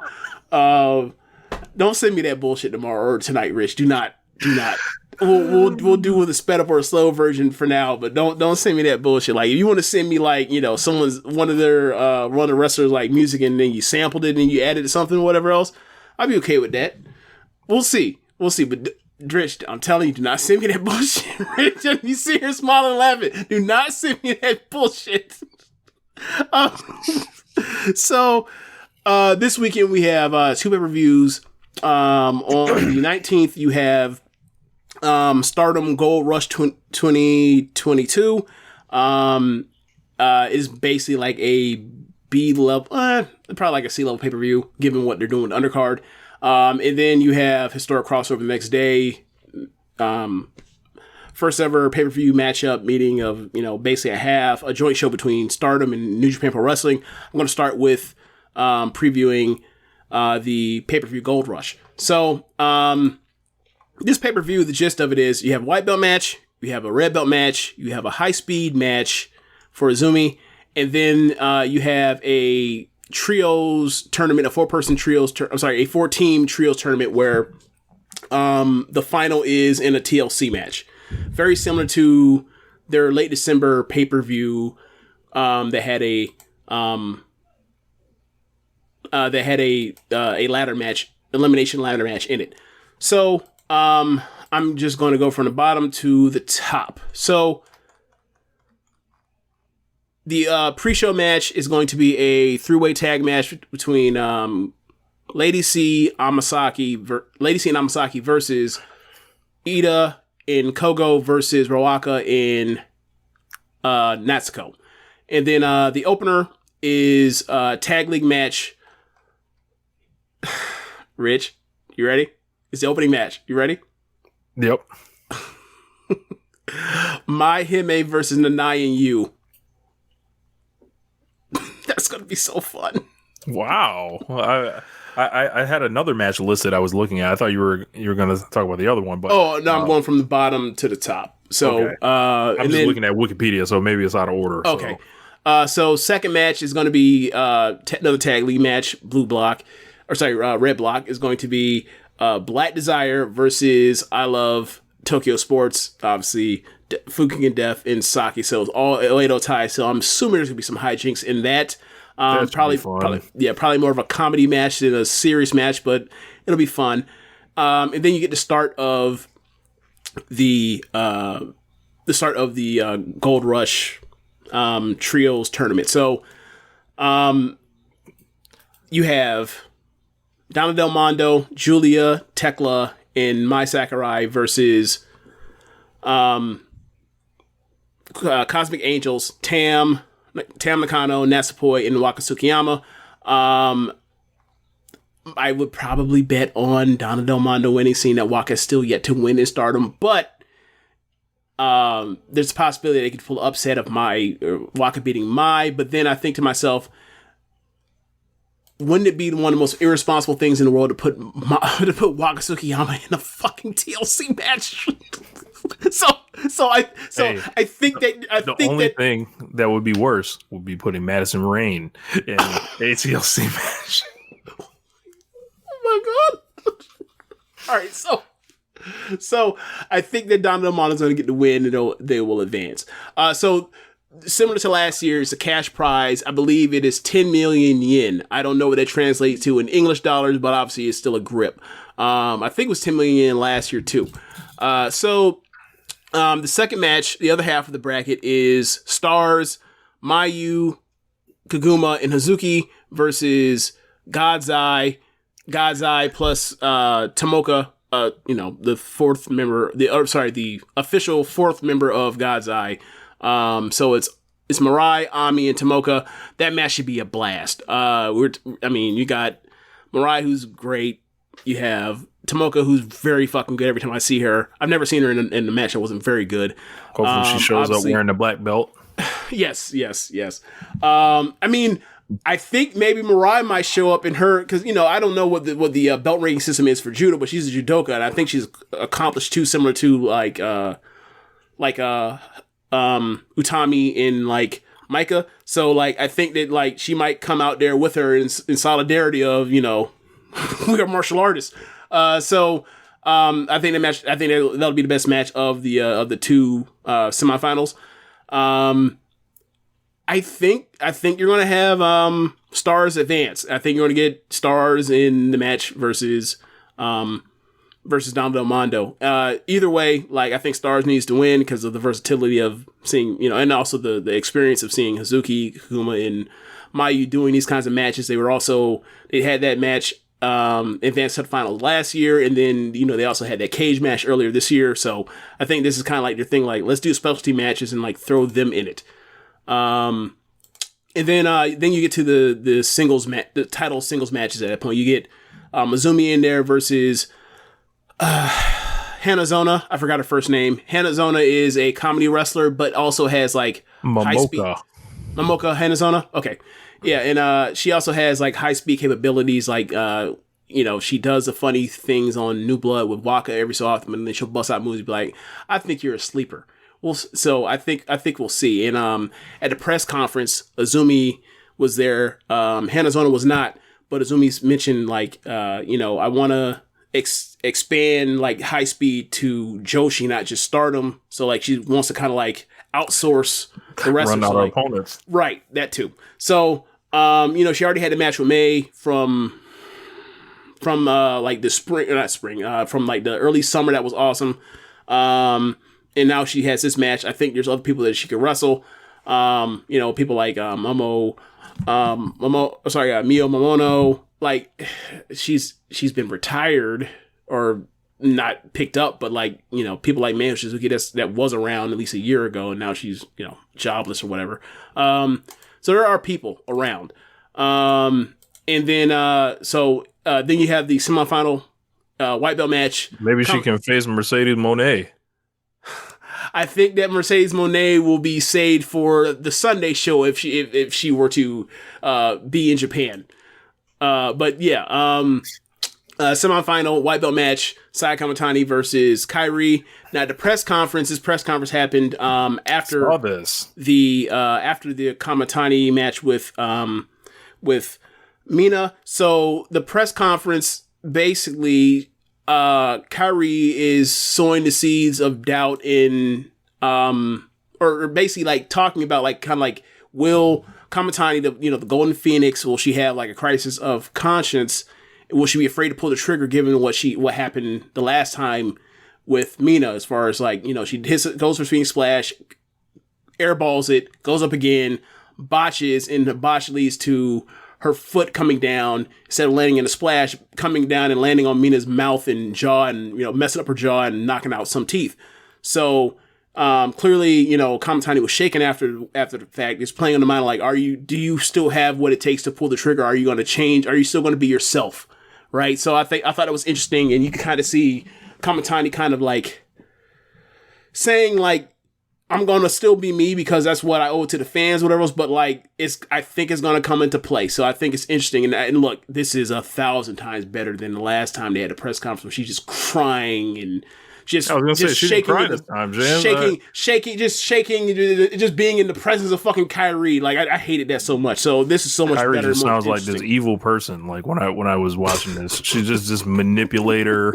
Like just like it's all this. No, like we need Saya Kamatani to go ahead and defend the real Stardom. The new Stardom against this part-timer, this interloper, this twerking for the Fed, Working for the Fed, yeah, like Kamatani wouldn't go.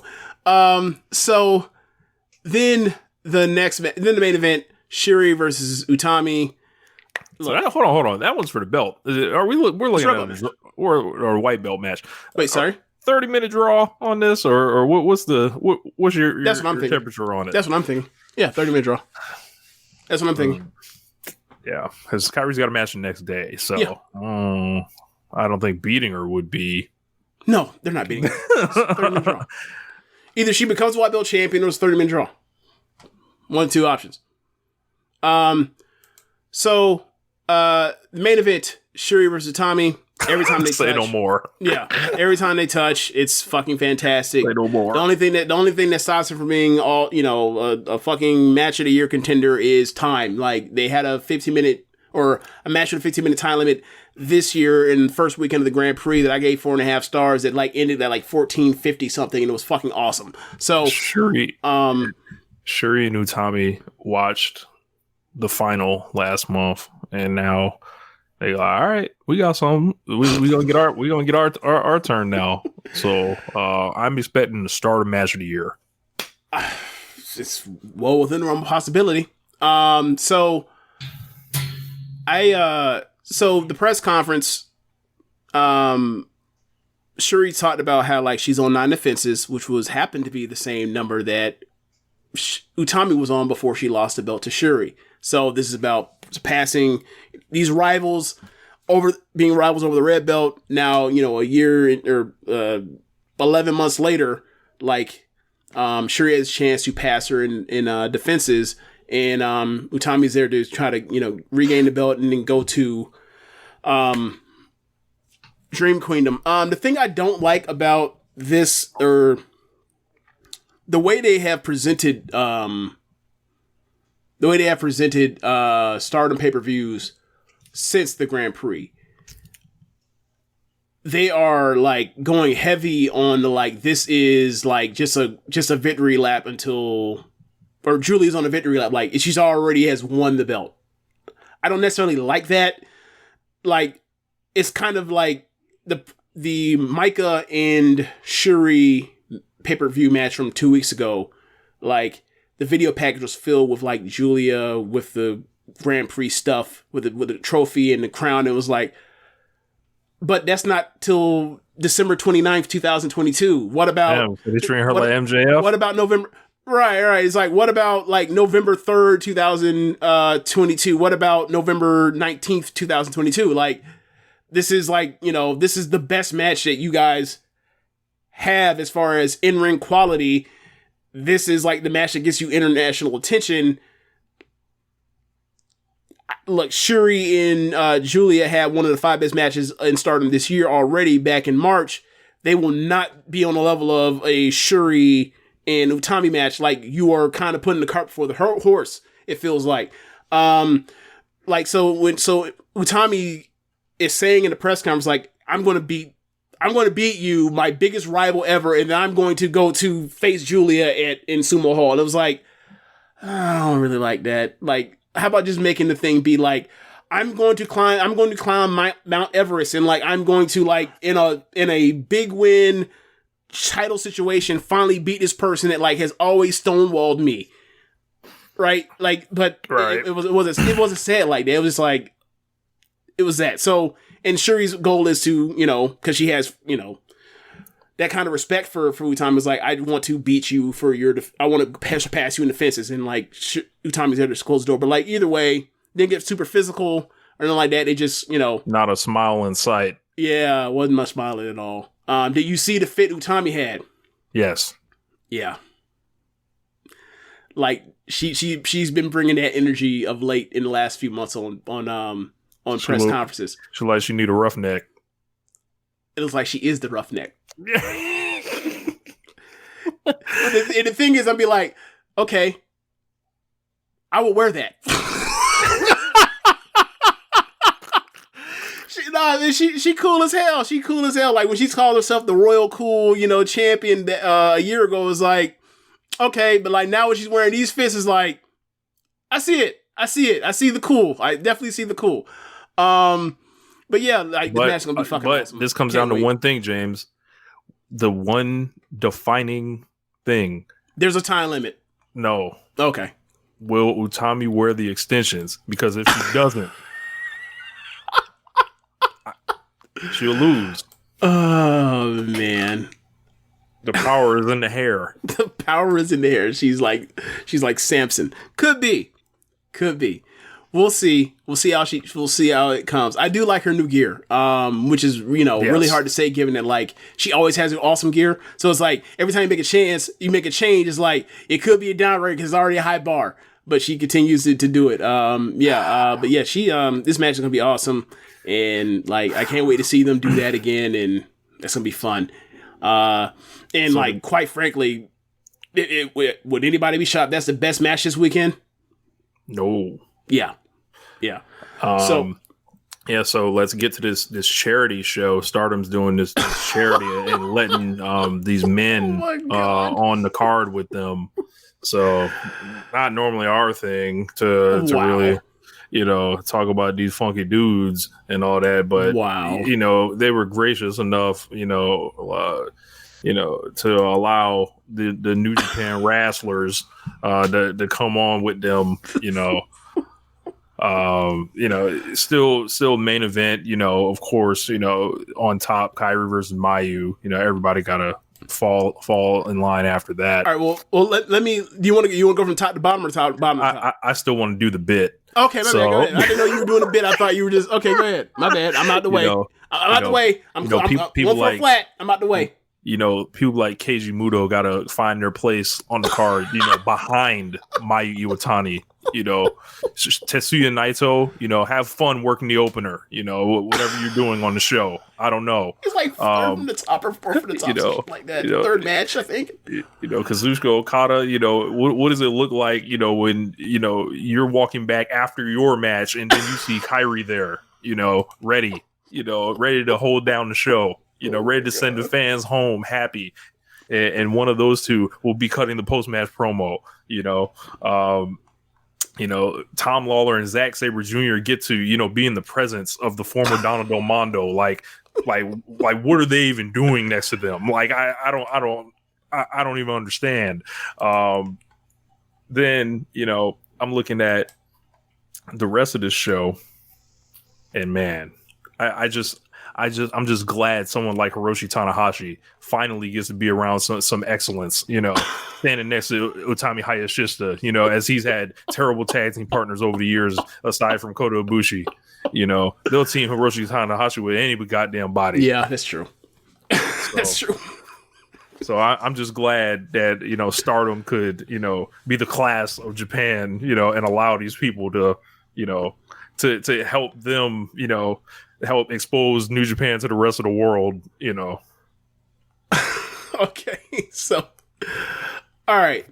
So I look at this. Come on, Ethereal Negro. What do you say? So Tommy's gonna be at Gorilla like, that was a nice match, little bro. The best part is his funny wife. She's 24. Imagine. So Shingo, hey, little bro. Yes. No.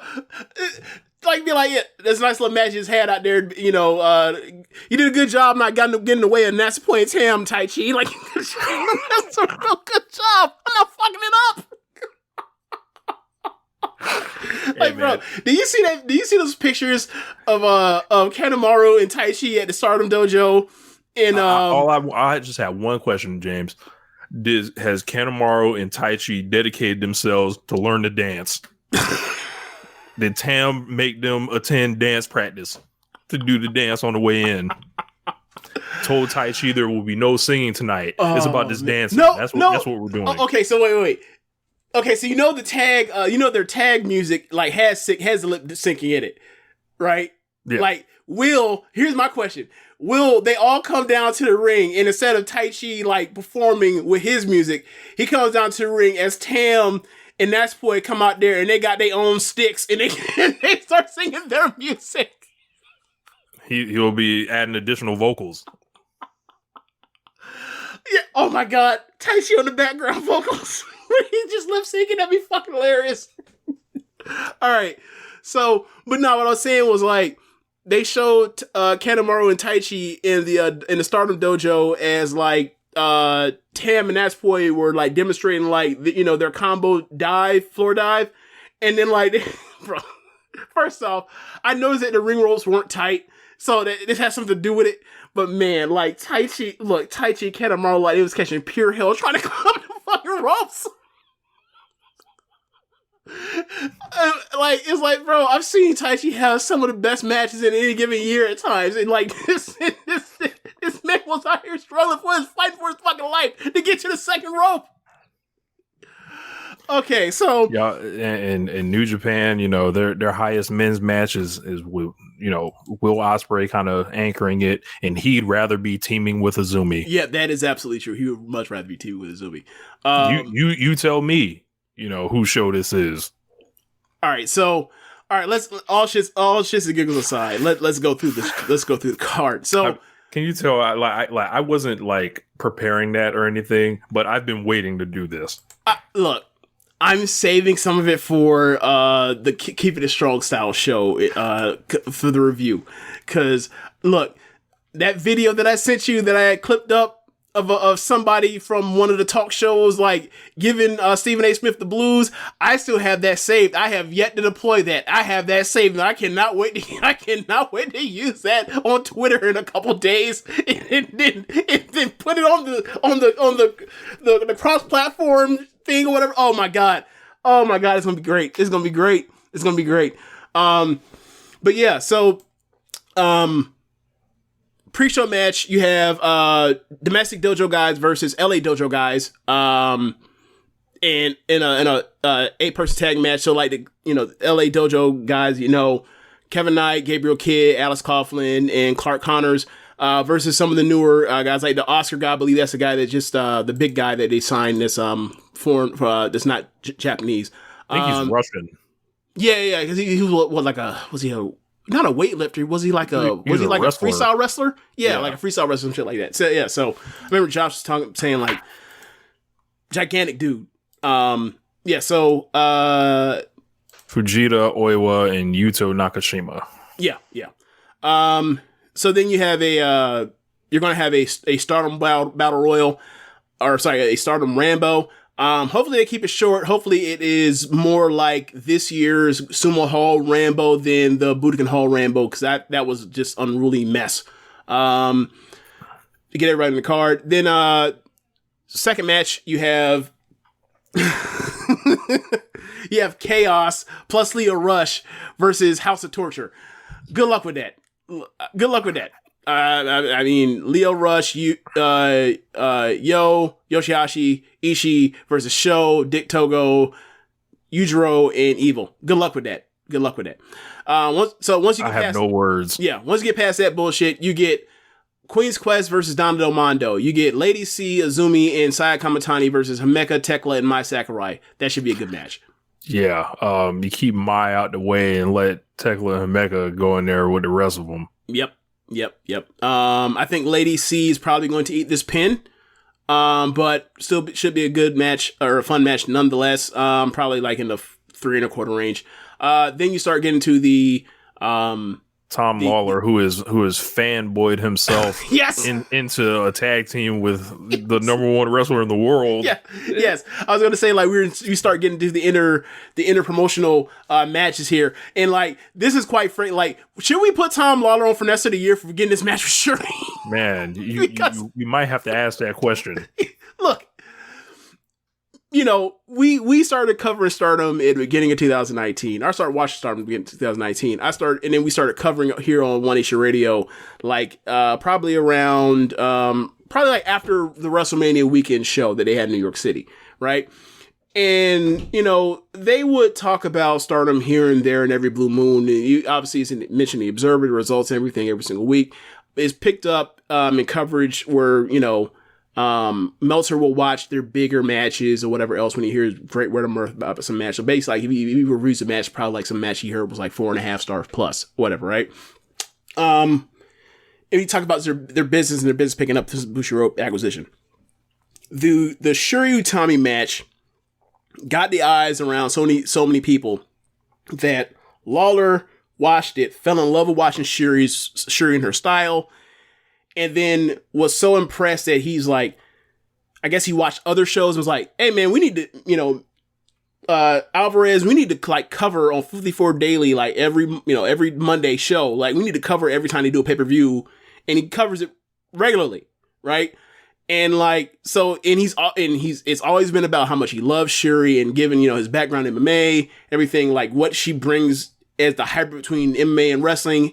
He's all with that. So like, I know he's over the moon. He's been to Japan before. He did the G1. He came back. He's back for this. I know he's happy to do this. Shuri and Tom Lawler have made eyes at each other as far as like their admiration and mutual respect for each other, and like doing the MMA to wrestling back and forth thing. So like I'm happy for both of them. Like they have this mutual partner they have huge respect for to be able to do, and they know kind of where they come from and all that kind of stuff. And like even when they put out the promotional like historic crossover fan towels for each of them, like for Team Shuri and Lawler, they put up like the Jort print for for the towels for the team. Like if Shuri come out here on some Britney Spears, Justin Timberlake VMA shit, I'm going to holler. Do you hear me? If she comes out here in the denim, I'm going to scream. Then in that case, we just got to get 21 out there with Zack Sabre and Julia. Get all the Brits, line them up. Yes. And on the side, you have that. Look, there is Zack Sabre Jr., one of the best technical wrestlers in the world, and Julia, a person that likes to fancy themselves because of the person that taught them that they're, could be one of the, best technical wrestlers in the world. Get your ass up off that mat and start brawling. But whatever. Like, so I'm sure there's some kinship there. We'll see how that goes as far as their match. I think Sabre. They're going to give you a preview. I think Sabre's going to get the fall on Tom. Yes, I think that's going to happen. But I think like they're going to preview. They're going to give you a preview taste of what the Sumo Hall match is going to be, and I think that's the hook of this. Sabre and Lawler, they're going to be fun. But like the main thing is, getting to that and then getting to Lawler. The women's. Yeah. The women's. Yeah. So, next after that, you end up getting, as I mentioned, Taichi and Tam Nakano and Natsupoi and Kanemaru versus Starlight Kid and Momo Watanabe and Desperado. And I am Doki. Yes. So obviously Starlight Kid and Desperado, they've been hanging around each other. They have a shirt together, a Desperado Starlight Kid shirt that's like half Desperado's mask and half Starlight Kid's face mask. I think it looks cool. I would consider buying that shirt given how much I like both of them as wrestlers. Doki and Momo Watanabe are really compatible as characters. They're just these people that are just down on their luck. Doki, in his case, is like he's a never go back kind of guy, so he's perpetually fighting from like the bottom of the promotion, and Momo's like just falling on hard times. And I feel like these two, they should have some type of kinship here. The thing that's also lost in this is like this is Suzuki-gun versus Suzuki-gun.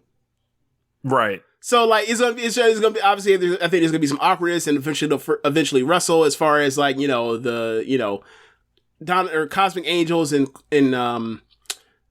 Queen's Quest. I'm sorry, Queen's Quest, because Momo I'm thinking Queen's Quest, but Cosmic Angels and Oedo Tai have no qualms about throwing down. In fact, they just had a tag team match a couple months or a month or so ago for the tag titles. They're gonna be yelling at the dudes to hit somebody. That could very well be the case. I could see Momo yelling at Desperado to go out there and lay into Kanemaru. I can see that. Fight your friend. Yes. But I don't know. I probably think that Kanemaru's taking the pin, and Starlight Kid side gets the win. Maybe. I could easily see Doki taking the pin as well. I think those are two people that will be pinned. Yeah, and just because Natsupoi and Sam, they still have those tag belts, right? Yeah, and they're getting the big push and everything, and like they have their single that they're going to be releasing soon and all that kind of stuff. So as far as like the marketing, it will make sense for them to win, and obviously the Tam and Taichi thing that's been going on for a couple of years. As far as like them, I think the evil people are losing this one. Well, the evil people and Desperado. I already knew what you was finna do. That's why I started laughing. It's like I was gonna be like, which evil ones? Because I know Tam and Natsupoi, they're evil in your eyes. Yeah, because you're a miserable person. Can we just have Kanemaru and Taichi just hop the other side? Have Natsupoi test out these kicks from Taichi. Can we do that? Did you ever see the that Natsupoi and Tam versus Tekla and Julia versus Micah in Himeka three-way match? Yes, they walked a doll with Natsupoi. 15-minute time limit, and Natsupoi by the end scrapped all of them. Like the heart this woman possesses. She screwed over them four, and then she stood up to all four of them. I don't give a fuck. I'll fight every single all four of you. About to pull a Ronnie Cooper. Oh man! So next match after that, you get mixed tag match. Utami Hayashishita and Hiroshi Tanahashi versus Micah and Hiroki Goto, and given Hiroshi and Goto's history in matches, and Goto getting the win over Tanahashi in G1 this year, and given Micah and Utami's history as rivals, and Micah getting the win in the G1 or the Grand Prix over her, like, it's quite interesting. And like I've seen a lot, or not a lot, like I've seen a few people make the Micah Hiroki Goto jokes and everything. But like, these are four excellent wrestlers. These are four excellent wrestlers, and they have great experience with the people that are going to be across from. And I think it's going to be a great match. I really do, because it's Tanahashi and it's Utami and it's Micah and it's Goto.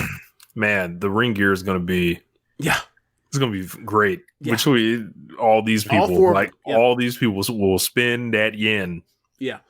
I think Goto's taking the L. Catch a high fly flow. Yep, that's what I'm thinking. But yeah, I think it's going to be a great match. So then you have back to the New Japan side. You have LIJ and 10-person tag match. LIJ versus the United Empire. You have Bushi, Tanahashi, Bushi, Takahashi, Sanada, Shingo, and Naito versus TJP, Akira, Gideon Gray, Mark Davison, Kyle Fletcher.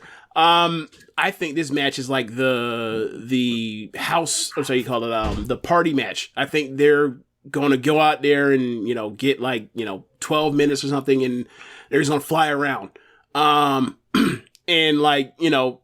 it's still a big show, but it's going to be it's 10 very talented wrestlers, and they're just going to go out there and do their thing. Like, I think that Akira, TJP, obviously, moves, baby.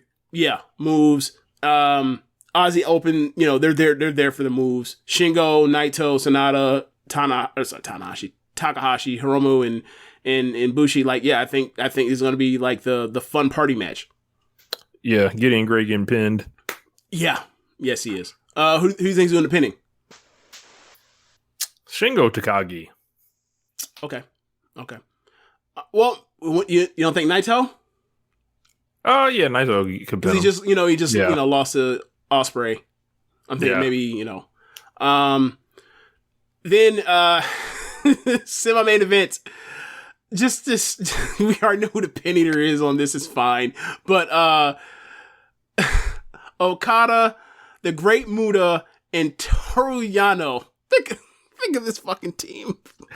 Two of the greatest wrestlers of all time, and Toru Yano versus United Empire again. Great O'Khan, Aaron Inoue, and Jeff Cobb. Okada's got he's gonna have to have his working shoes on. Yeah, if he's gonna make this thing work really well, he's gonna have his working shoes on. Look, Muda ain't losing. So O'Khan, get ready to get the mist. He already got Mister, remember? Get it again. And I think all three of them are actually going to get misted, because this is being marketed as Muda's final New Japan match. So everybody got to catch the mist. That is true. True. You like how this was Wrestle Kingdom 16 Night 3 was. think how long that tag is. Wrestle Kingdom 16 Night 3, right? Like, that was the last Keiji Muto show match in New Japan. Correct. This one is the last Great Muto. This man's running levels. current retirement shows, and we still don't know when he's actually fucking retiring or if he's actually going to retire. It's amazing. I am counting on y'all between everybody voting this year. It is Muto versus Jarrett. They are 1 and 2. Do not try to pass nobody else off above them two. All right, so you got Muta winning. Muta's gonna win. Moonsault. Yeah. Who's he landing moonsault on? Ain't no moonsault happening on this. It is no moonsault. I don't. How's he gonna win then? What does the missing lead to a Rainmaker by Okada or something like that? Yeah, he can miss and then turn around Rainmaker. Okay. Hanari's eating the pin, right? Or Great O'Khan? Hanari. Okay. I think I'm with you. U.S. title. What are the odds this match is really good? What are the odds? Slim. I'm kind of with you. Unless Okada unless Okada's like looking at the show and he's like, damn, that's good. Damn, that's good. Damn, he's like, nah, bro, y'all not finna embarrass me out here. I will be in here for 10 minutes of this 15-minute match. Outside of that, there's no saving this. Cause like Yano's getting missed, right? Maybe. You don't think that Muta will be like, I'm sick of this dude and miss him? Just maybe he'll miss him like after the match or something. Ooh, yeah, that's even better. Disrespectful. So some main event, U.S. title match, champion Will Ospreay versus Shota Umino. Exciting times. Shota is there and he is getting, he's there on behalf of his apprentice. And this can lead to, a beatdown that leads to Moxley, the door being called for Moxley, or the what do you call it, the thunder being called down for Moxley. But either way, given how Umino has done this year in different places between Web Pro and the time I saw him in Forbidden Door, and Ospreay being the best wrestler in the world, and it's Ospreay, and he very well aware of what is on the Stardom roster. They're going to go out there and ball. Like, yeah, this is gonna be. He's gonna go get a 4.5-star match. Here's what it is with him.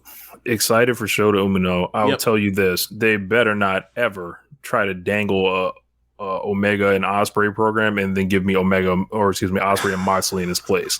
Don't fucking do it. This could easily be. Kenny come back too to set up the Ospreay if he's back too. So I'm hoping it goes that way. As far as Shota Umino, they're not fucking around with him, like Ren Narita. Like, it seems like they're really going to try with these guys, and I'd like to see them. It's really important for them to. Go ahead. Sorry. It's really important for these guys to get established and eventually like get into the hierarchy here, because we're looking at like the way the system is turning people out, and it's just taking a long time with these guys. Like, Carl Fredericks is not going to be around. Like, he didn't make it. You got Yumura in the wings. We don't know with him. So, like, they got to hit this one with Umino. And Umino's looked great ever since, like, Forbidden Door. He showed up awesome over there. So, I would definitely hope that he could have a great match with Will Ospreay, because that seems like it's impossible not to. Also, when you mentioned Narita and you mentioned Shota, like, also should be worth mentioning. I think when Yota Tsuji comes back, they're not going to fuck around with him either. I think they're going to, like, those are the three they're just definitely going to run with. And they'll figure out the hierarchy whenever they get wherever they land or settle in at. But, like, I think, like, they're taking all three of them seriously whenever Tsuji comes back. You got to do right by Kabashi's illegitimate child. So, and then the main event, the inaugural IWGP Women's Title will be decided between Mayu Iwatani and Kairi. This is a match that I have been waiting for ever since I started watching Stardom in 2019. If not for their matches in 2015 and 2017 for the red and white belt respectively, I might not have ever decided to pick up watching Stardom. Like, I was so impressed by their matches, and obviously matches with other people, especially like with Io or Meiko Satomura. But it was their matches that drew me into it. I think they're going to have a different match than what they normally do, whereas a kind of like a Daniel Bryan, AJ Styles type of thing, where like one person gets a body part, they know the other person's move is to like wear you down until you drop the elbow drop. So like Mayu works over Kairi's elbow, and it's a battle of wills of who can, deal with the pain or whatever else, and who can land the elbow drop and all that kind of stuff. I think it's gonna be simply different. And like, quite frankly, I think since the final night of the Grand Prix that like Mayu has like she's almost like flipped the switch. Which obviously we've seen her do that different times, but like coming to America, the match with Kylan King was like, I remember Jeremy when he saw her do the Woman Honor thing with like Kelly Klein, thought she was just okay, and then like he saw her like and Stardom was like, oh, this is just someone doing totally different. Like that match with Kylan King was like, she's never had a match like that in America, and then she had the match with Starlight Kid. In the Grand Prix, she had the defense with 2 weeks ago with Jazzy Gabbard, alpha female, and like she wrestled her ass off. She gave up the SWA title. Yeah, she relinquished it to say that she wants to go after this, which is like seems like when Mayu ain't losing no belt. When this thing was, what's funny? You mean when she released the belt, I was like, I don't know if it's now defunct, because when the IWGP Women's Belt was like originally announced, it seemed like, well, this is like like the utility of that belt is like the same exact thing as the SWA belt. Like, you're just replacing it. Well, we don't know, and now we kind of have an answer. But like, I was kind of like, given how it was at the beginning of the year, like when Tekla lost it, and how devastated she was when she lost the SWA belt. I was like, when she relinquished it, like, was Tekla gonna run out and like come grab her belt? Like, I want my shit back. But because like when she lost that belt to Mayu, like it was probably like the best acting performance I've seen anyone being devastated by a loss and losing something this year in wrestling. She lost a part of her body. But anyway, this match it didn't cross over into the cringe Hiromu Takahashi territory, screaming his head off, right? No. It was very like. It's like I lost something and it hurts very badly, and now I'm going to slink off. It was that. It wasn't overstated. It was just like, wow, she's a really good facial actress. But yeah, like I think they're gonna have. I think that Mayu has like flipped the switch. I think that Kairi, you can do whatever in a big match with her. She doesn't care. Her first weekend back, she ripped her eardrum. She's back for more. So, they're gonna get their time. They're gonna go out there and have the opportunity to have the best match they possibly have. And I think they're gonna kill it. And I think this match is gonna be awesome. And even if even if it's bad, I'll lie. It's not gonna be bad, but I just wanted to say it because it's funny. Clip that. Even if it's bad, I'll lie. Like, it went 25 minutes, 3.5 stars, 5 stars, fuck you.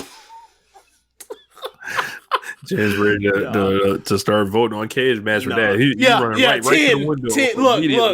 Look, everybody else, apparently giving the Cage Match, like, seems like everybody got burners. Like, I need time for me to start making my burners. But nah, man, like, in all seriousness, like, this match is going to be awesome. And, I'm just going to have fun with it. Like, I've thought about that kind of stuff for like the Io and Kairi that came back. Like, what would the Mayu match look like now in this stage? And like, it's gonna be fun. It's gonna be fun. So like, I'm picking Mayu to win. I feel like who do you think would like kind of represent what they're going for with this belt better at this stage? It depends. Like, because both of them are the two correct choices to be the champion.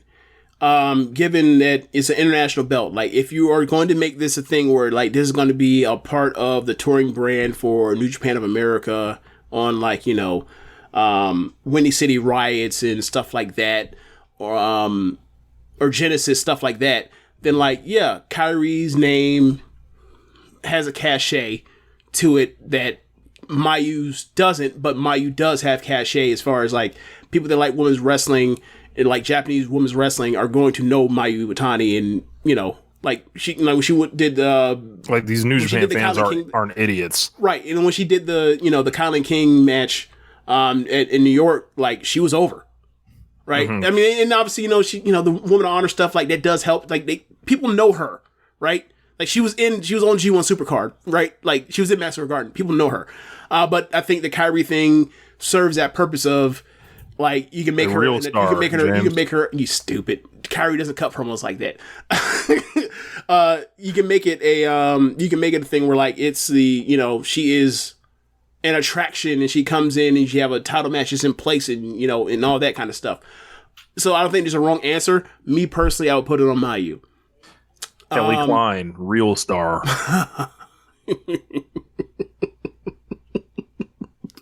So now, but for me, the reason why I would go with Mayu is the domestic part, where it's like this belt's going to be defended on Wrestle Kingdom, right? If this match would be defended on Wrestle Kingdom, like, and you look at the post life for where we are with some of the wrestlers in their careers and how much longer we think they may wrestle, right? Like, I don't think if and when Shuri drops a red belt, I don't think Shuri will get a second reign with it. But what she could do is something similar to what she did with the SWA belt in 2020 through 21, where like she just give her a big match and she's just the fucking best, so she can just go out there with anybody in a big match setting and have a killer match on any card on earth and be able to be that champion. And she's incredible. Look, we've seen it for 2 years now. She's a fucking excellent champion. So I can see from that perspective, like, people that just can't be the red or white belt champion again, you make them the attraction, and that's just like a super belt, like a super championship in boxing. Yeah, almost like bigger than the belt type of thing. Like we're not going to go backwards and give like I don't like. Okay, so Mayu has that movie coming out. That's just a Legends belt. Yeah, almost like a Legends belt. Like, so Mayu has that movie coming out in, I think, 2023 or 2024. I can't remember. And Meltzer was saying that, like, they're going to give her a huge push. This could be the huge push in a way that doesn't, like, upset the timeline for people like Kamatani and Tam and Julia. I think this is a good way to, split that kind of baby, because like you got to get Kamatani up to that level. You have to get like Tam and Julia a red belt reigns. You have to get like Utami a second reign, like in the next like 3 years. You got to do all of that. And don't worry. We will not be including a Momo reign for everyone. God damn it. Track. So like I'm basically kicking Madison Rain in the show, and you're kicking Momo. That's what we did. That's what I kicked Madison Rain too, so I don't know. Okay, all right. Man going to war against the M's. Yeah, like I think that's the path they go down. And like Wrestle Kingdom, I don't know who her challenger will be. But like, Mercedes Moné and the talk of how much she's wanted to wrestle in Japan at different points, whatever else. If she's going to wrestle in Japan, it makes no sense for her to wrestle anywhere else but Stardom, unless she was in AEW and she has that connection that takes her to Tokyo Joshi Pro. She's not in AEW, at least of yet. So, I could see that happening. I could see that happening. I'm not holding my breath on it, but like I wouldn't be shocked if all of a sudden, like, I'm watching the show at like 4 a.m. that happens. I think it's in the realm of possibility. How big of the possibility? I don't know. Probably like 5%. 1 out of 20. Here's some fantasy booking you can run with. Like, she can be the challenger on January 4th for whoever wins this. That's what I'm thinking. That's why I have it. Like, she comes out announcing, and then like, wrestling fans are flying in, or American fans are flying in. That's an attraction. That's one of the attractions, along with like whatever Ospreay probably has going on for Wrestle Kingdom 17 as well. Yeah. Yep. But yeah, like I think that this weekend it's gonna be a lot of great wrestling. A lot of great wrestling. A lot of it to watch. Yeah. So me and Rich have already talked about it. Like, we're going to split up the reviews. Like, we're going to do the Stardom and New Japan review on Monday, in coordination with Keepin It Strong Style. And then on Sunday, we're going to do basically our regular show on Sunday to review all the stuff and fallout from Full Gear. So keep it locked. Yep. I always wanted to say it like I'm a hip hop radio DJ. You know, keep it locked right now. Keep it locked right here. You know. Hot 97. Don't touch that dial. Yeah. You know. Power 101.5. Playing 18 jams in a row. Oh man. Yeah, but so big weekend in wrestling. Possibly aside from All Out weekend, probably one of the biggest weekends of the year. So I think match quality wise, this is going to be out of this world. Yeah. Yeah, because you got an Ospreay title match, you got a Mayu main event title match, you got a Shuri main event title match. You got a Kamatani set. Yeah, man. It's Death Triangle versus the Elite. Yep. Moxley and MJF better bring it. Swerve in Our Glory versus the Acclaim. That match 4.5 stars. I wouldn't be surprised. Yep. So there's tons of great shit coming, and I'm sure I don't think they will. I thought NXT might try to pull some funny business, but they're doing it for the Ring of Honor pay-per-view instead. So that's right. But when is Final Battle again? December something. Okay. Yeah, I would have to check on the date. Do we know what FTR is doing yet? No, I believe Floyd is very upset about this. Okay. So yeah. We'll see what happens with those guys, but it should be a fun weekend. Can't wait to watch everything. Yep. Thanks for listening, y'all. Rich, what is your plug for the solo feed?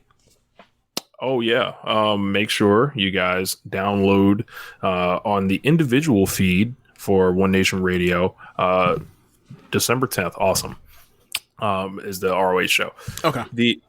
Make sure you download the individual feed for One Nation Radio. It helps out the show a great deal. And as we build that one, in addition to the main Social Suplex feed, it'll be helping you boys out a great deal. Make sure you hit the PayPal and the Cash App as well. And it's on the bottom of the screen. So yeah. And if you are listening from the podcast, you can go to our show notes or our show description and find the link to our Red Circle and donate from there. And be sure to listen to the other shows on the network. Besides One Nation Radio, you have Keepin It Strong Style, the Ricky Clive Wrestling Show, Grown Men Watch This Shit, the Grave Consequences Podcast, 8-Bit Suplex, All Things Elite, Great Match Generator, Get in the Ring, Meet the Press Slam, and AEW Match Guide. Thanks for listening, y'all. Later. Peace.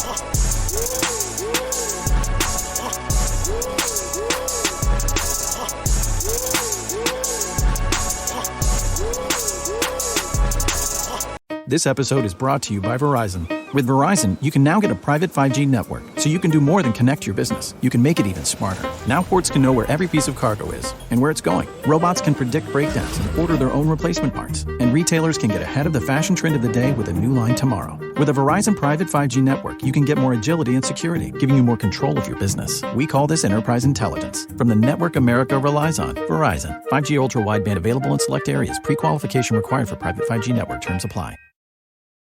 Science proves quality sleep is vital to your mental, emotional, and physical health. The Sleep Number 360 smart bed senses your movements and automatically adjusts to help keep you both effortlessly comfortable. And it's temperature balancing, so you stay cool. So you're at your best for yourself and those you care about most. Life-changing sleep, only from Sleep Number. It's our ultimate Sleep Number event. Save 50% on the Sleep Number 360 limited edition smart bed plus special financing, only for limited time. Special financing subject to credit approval. Minimum monthly payments required. See store for details.